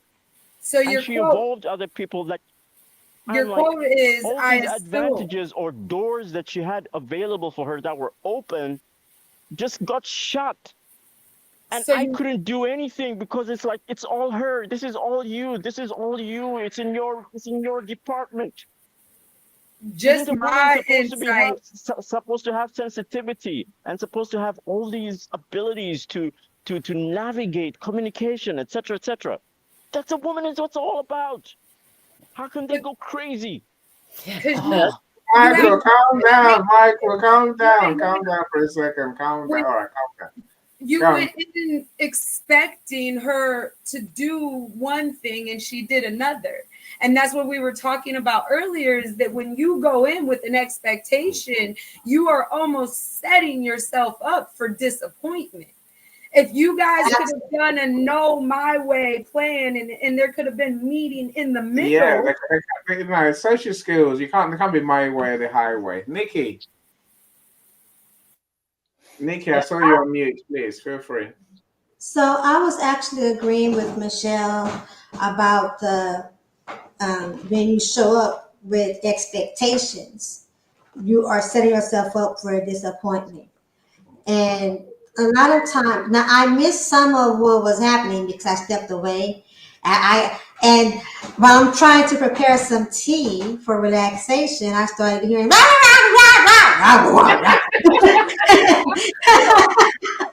That's Michael and Michelle. It wasn't me. And but I caught up to Michelle saying, when you show up with expectations, you're setting yourself up for disappointment. And I think what a lot of people miss is most of the times when we set expectations on others, the expectations that we set are unrealistic. Exactly. Look, Or you wouldn't be setting them. Or you wouldn't be setting those stipulations.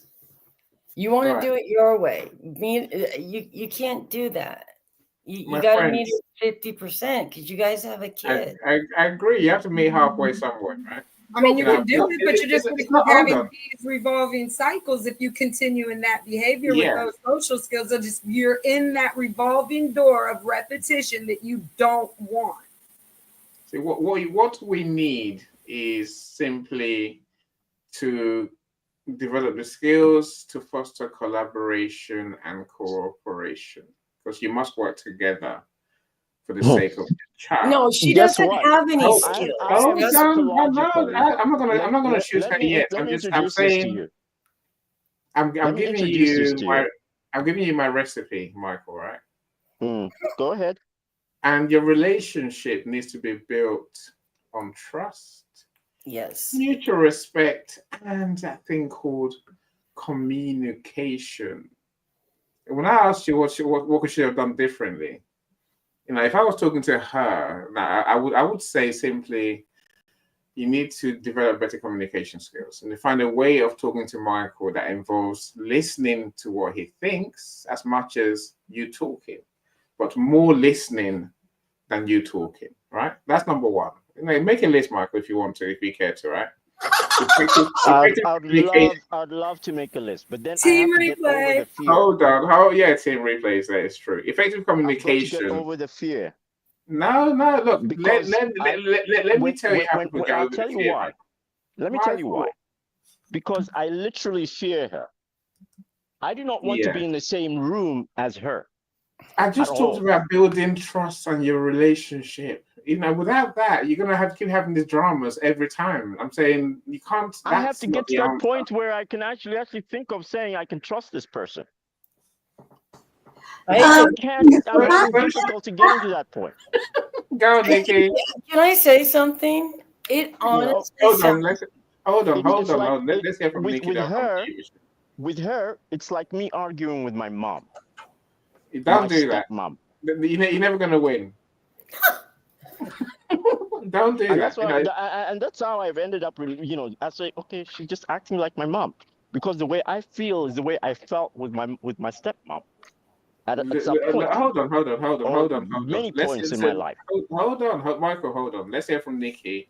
Let's hear from Michelle B. And then I'll continue with my recipe for the social skills that will get you what you want and get her what she wants. That's what social skills are. There's a simple formula, Michael. It's not rocket science. Not at all. Nikki, please talk to us. So, firstly, I'm wondering if this is a conversation that needs to stay live. Exactly what I was going to say. I'm honestly, I'm not feeling like it is. I agree. I think that the beginning gave good awareness, but it's sidebar. Yes. So I'm glad I'm not the only one then. So with that being said, I would like to motion that we actually pin this right here, pin where we're at, and maybe talk as a collective for everyone that's willing, because I'm definitely willing, behind the scenes. Yeah. This isn't anything for. I apologize to myself and to anyone else out there, but stuff like this is not for the needed. It's good that it happened. I'm gonna meet you for a second. Hear from Michelle. Exactly. I'm fine with that. Great. So let's pull the gloves off. Right now, let's pull the gloves off. Let's let you two calm down. Right? I agree with that. Everybody go to your corners. Michael, go to the red corner, and the X can go in the blue corner, right? In your corner, Michael. I'll sit there and be quiet, listen to you guys. No, that's it, Michael. No, when I said I like real life situations to deal with, this is it, right? Yeah, this is it. And please hear me out, all of you, and tell me whether you think this might work. Because this is the social skills recipe. It really is. There is one. Almost all situations, but as Nick is saying, you both have to agree to take the gloves off and stop fighting. You need to communicate. You must find a way to work together. I'm not saying she gets what she wants. I'm saying just work together in a way that it's more about your kid than her, if you ask me. But that's between you and her, right? But like I say, now the recipe, Michael, is real communication, effective communication, where you listen to each other. That's number one. Number two, simply work on understanding how each other feel. Yes, you have your idea of her reaction, but how's she really feeling? And does she even know how you're feeling, really? If you don't understand how each other are feeling, you have no social skills in that sense. You have no empathy. You have no understanding of the other person's view. And in social skills, you must understand how the other person feels, right? Number three, Michael, you need conflict resolution skills. You need to handle conflict. Hold on, you need to handle conflict in a way that it does not destroy the quality of your relationship. You need to find a way to address your differences, Michael, without escalating the situation, without escalating the tension, the fighting, and damaging trust on both sides. There's a way to develop each of these, right? Yep. Somewhere down the line, Michael, you two have lost your rapport, the sense of trust with each other. I'm not going to go into. I don't care how you've done that. I'm saying that's the fact, right? It's a fact. You need to build a great relationship that's built on trust. No relationship can carry on or grow or thrive unless you have rapport, unless you have that feeling that each of you has been authentic, understanding of each other, and consistent in your interactions. Right. The last one I'm going to say to you, Michael, is you need to work on your influence and persuasion skills. That's social skills in a nutshell. You need to find a way that you can influence and persuade each other in a way that's ethical and collaborative, cooperative, call it what you like, right? It's not about manipulating the other one. We talked about this for a lot today. It's about understanding each other's needs and then guiding the other one towards the shared goal. The shared goal here is not the money she wants, Michael. The shared goal here is the kid, right? There's all sorts of things that come into each of those 6 things I just mentioned. I'm saying, unless you find your way to do those 6 things, I don't know. Well, Nick says, let's talk. I'm all for people. Of course, I'm all for all people talking. I really am.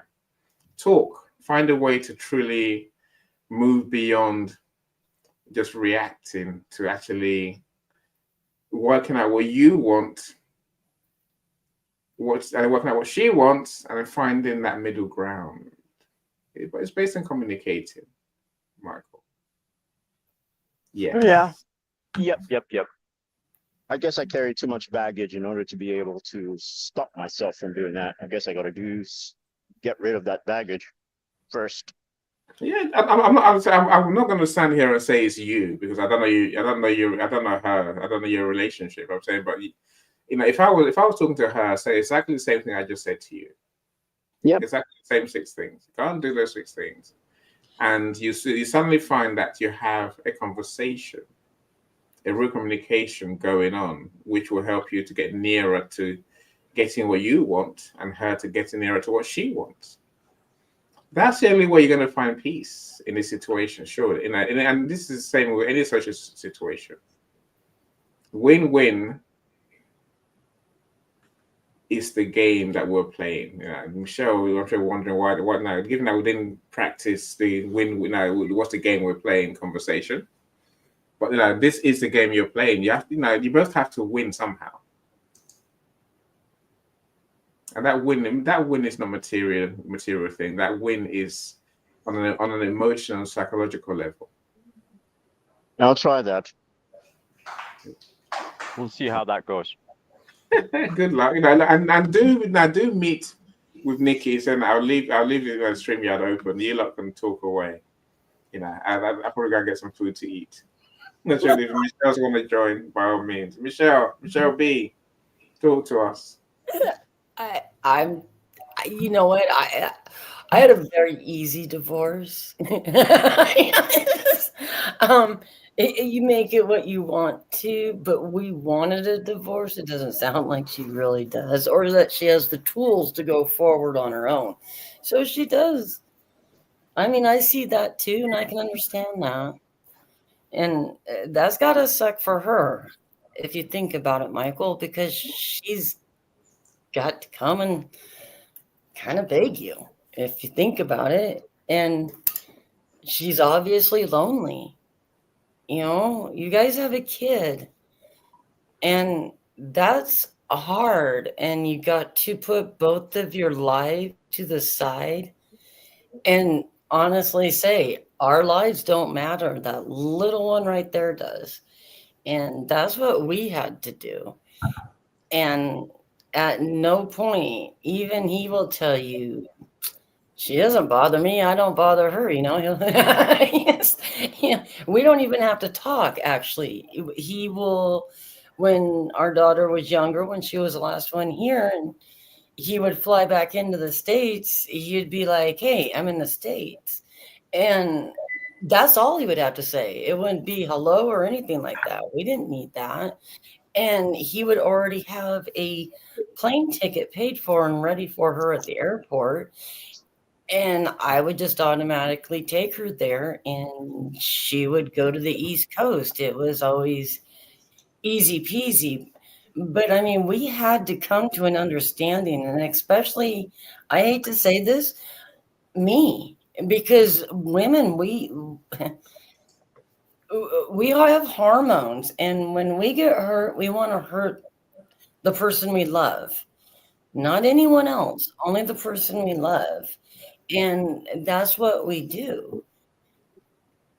And luckily I realized that a long time ago, so I've never done it to my exes. But let me tell you something, I've seen a lot of women do it, and it's very easy to do. I've caught myself thinking about it a couple of times, just going, ugh, but then I'm just like, well, why am I even worried about it? He doesn't even live, or it doesn't even affect me.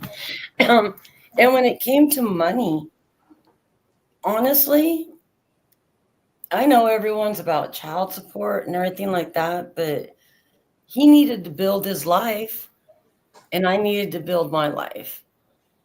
And so we both just paid for the kids. When the kids needed something, I'd be like, hey, I can't pay for this now. And he would buy it and actually send it to the house. And that way it was like he was so much more involved, even though he was out to sea. Like, I never bought my daughter dolls because that was always her dad and hers things, and we had to go around and do things like that. Did he make more money than me? Of course he did. Did he ever flaunt it in front of me? At no point did he. Ever. But our daughter always came home with new clothes, plants, everything like that, whatever she needs. And that way, hormonal Michelle, if she's having a bad day, doesn't take it out on Lizzie's dad. And he didn't do anything. So, I mean, it's hard for women to break it's hard for women to, not the chain. I wouldn't say it's the chain. It's hard for us to break away, and especially if there's a child involved, because we look at that child and we see both of us in it. And then at the same time, you remember all the good things. And then she had to call you and make and tell you what she wanted. And at the same time, she's hurt because of everything, because she still loves you. And that's how it goes with anyone that has a child. And I don't care who they are. If you have had a child together, it happens. And that's okay, because it's for the love of the child, nothing else. And that's all I know. I mean, yeah. Thank you. I see you're muted, Nikki. Ty, if you're on my YouTube, please like today's video. You know what to do, my friend. You're a YouTube guy. Like. Wait a minute, who is Ty? I can't see. Ty is DL Property Guys in the comments. Oh, Yeah. It's a real estate agent in the Dominican Republic. It's more than a real estate agent. It's one of my true best friends, and I'm gonna go on holidays to get out spend time with him and his family. Any of the Wizards friends. Hello. Yeah, I've been trying to get him here all this time, but they don't come along. But Ty's here today. I'll take that. Nikki, you've unmuted. So I would like to add this before we talk in the back, if we're going to talk in the back, that children in toxic relationships, be they short-term or long-term, but especially in marriage, children are hurt and affected more when parents stay together in toxic relationships, in abusive relationships, even when the parents do it for them, because they don't want them to either grow up in broken homes or feel like it's their fault or unloved. The impact that children have from parents staying together for their sake and for the image of family is a lot of times a lot more damaging, and it rolls over in other ways. They know children are a lot more intuitive than what we give them credit for when it comes to matters of the household and relationships. They may not either be able to express it or express it in language, but they express it in other ways. And it's usually in their expression, usually shows up in behavior, in negative societal behavior. I hear you so much, Nikki. I hear you. Hopefully, Michael has heard you too, and he says he'll have a conversation. Brave man is what I say. Brave man. But I'm just glad I got to get through my 6 social skills that we need to truly work on. Effective communication, assessing how others feel. And I know I mentioned them as we've been going on. Resolving conflict without escalating everything, building rapport and trust, and developing influence and persuasion skills. Look, and I can see we're going towards 3 hours, my friends. We have to go sometime, right? I'm sure I have another meeting, actually, so I do have to go, you guys. I'm actually I think I'll bring this conversation back somehow in going forward. But thank you, everyone. Ty, you've made my day. If anyone wants to go on holiday to Dom Rep, talk to Ty. Sosora Beach is a place to be for sure. We've been going there since 2008. Oh wow! It's the only place I will go. My family can go to Europe sometimes, but I don't go there. Because I've seen it, done it. Thank you so much. I will say again, thank you so much, everyone. Michelle's, thank you so much. Hopefully, I think we've got a topic to talk about in our next room if you want to talk about it. So I think even looking at the interface between autism and social skills is one I think could be worth looking at. Ooh, for next week? Yeah, if not just another time. But I'm saying that's a conversation. I think. I mean, just You know, neurodivergence as a whole, not even just yeah, specifically the autism, but just neurodivergence collectively with social skills. yes. Yes. I mean, some of the things that we take as part of the social skills repertoire, social cues, and eye contact, and so on and so forth. I know many people struggle with. This how do we overcome that? That's what I'm thinking. But I know by the time you two add your thinking to it and what you want to get in the conversation, it might evolve into something a bit different. It is cool. It's cool. And Professor Roxana says, I appreciate you, Michelle Ramos. Thanks for your shares on social skills. We'll appreciate you, Michelle Ramos. Of course we do. I love you, Michelle Ramos. No one loves me. God help us. But I'll live. Michelle Ramos is a star. It's fine. He's fine. I'll take it. Look, Nikki, thank you so much, and especially for your patience today. Of course, for your additions as well, and in advance for what you're going to contribute to Michael's life to make him a bit happier. Michael, I'm glad you came back. Thanks for letting me decompress. I certainly appreciate it. As long as you feel better, Michael. As long as you feel better. Biggest takeaway for me is Michael's saying he's aware he needs to change, or that the situation, like for me, that is like that awareness, that's the biggest takeaway. It's not even the depths of, we need to sidebar. Just the he can admit there's a problem is massive. Yeah, look, it makes me feel like my time has been well spent, Michelle. I agree with you on that one. And it means the things we've been talking about for the last few weeks, the self-awareness, the regulating your emotions, the having the clarity on your values and what's important to you. And so all the way to the empathy that we talked about last time, and then today's social skills. It's all important.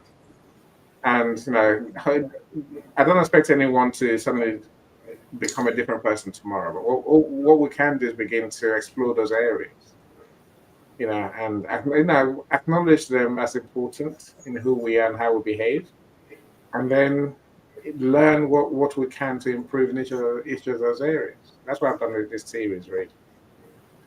I know these things were there, but I didn't know how to actually apply them, methodically or strategically, as Michelle would call it, in her own language. Right? Nikki, what's your last word today, my friend? My last word today is try to take few things personal. Agree. I think understanding where others are coming from. This is the empathy conversation. Maybe also a bit of this self-awareness thing. If we can't work out how we feel, how can one understand others? So we do have to work on seeing where people are coming from before we respond, react. Respond is always better than reacting. Gauge where you really are, and then decide how you want to take things forward. Take things forward. We must. That doesn't want to disappear. Michelle B, what's your last word for the day? Thank you so much, you guys. Yes, I'm still here. Thank you, Michelle and Nikki. Thank you so much, Nick. I'm going to get a hold of you tomorrow. Michelle and Ramos, I got to start. Yeah, thank you. I gotta quit calling you Michelle one. I keep answering for you too. And people are like, "Who the hell are you?" I'm Michelle. Don't make me do that. No, I'm just kidding. No, you guys, thank you for everything and just being beautiful souls. And we got this. We can do all this together. And if we just keep doing this right here. And you're a wizard, and we're gonna if The Rock is out there listening, I'm going to need your tutu and your wand because we're going to dress up any with you. And I'm I will ignoring her. I'm not going to wear a tutu. No time. I'm not going to wear a tutu. no, and I will even donate money No. to The Rock's charity if he hears me right now. I know he's in Nevada in I Las tell you what. Vegas. If I see a benefit for me, I might think about it. Until then, no. How's that? But How's no, that? you guys, Anyway. thank you. And No, Annie, you're thank great. you. You're a great guy for doing all this. And you know Right. what? You are a wizard for being the mental health wizard. Is Thank what you are. Thank you for being legends in my life, and I don't know, especially in my work as well. Michelle, we got work to go and do, Michelle. We got content to create, right?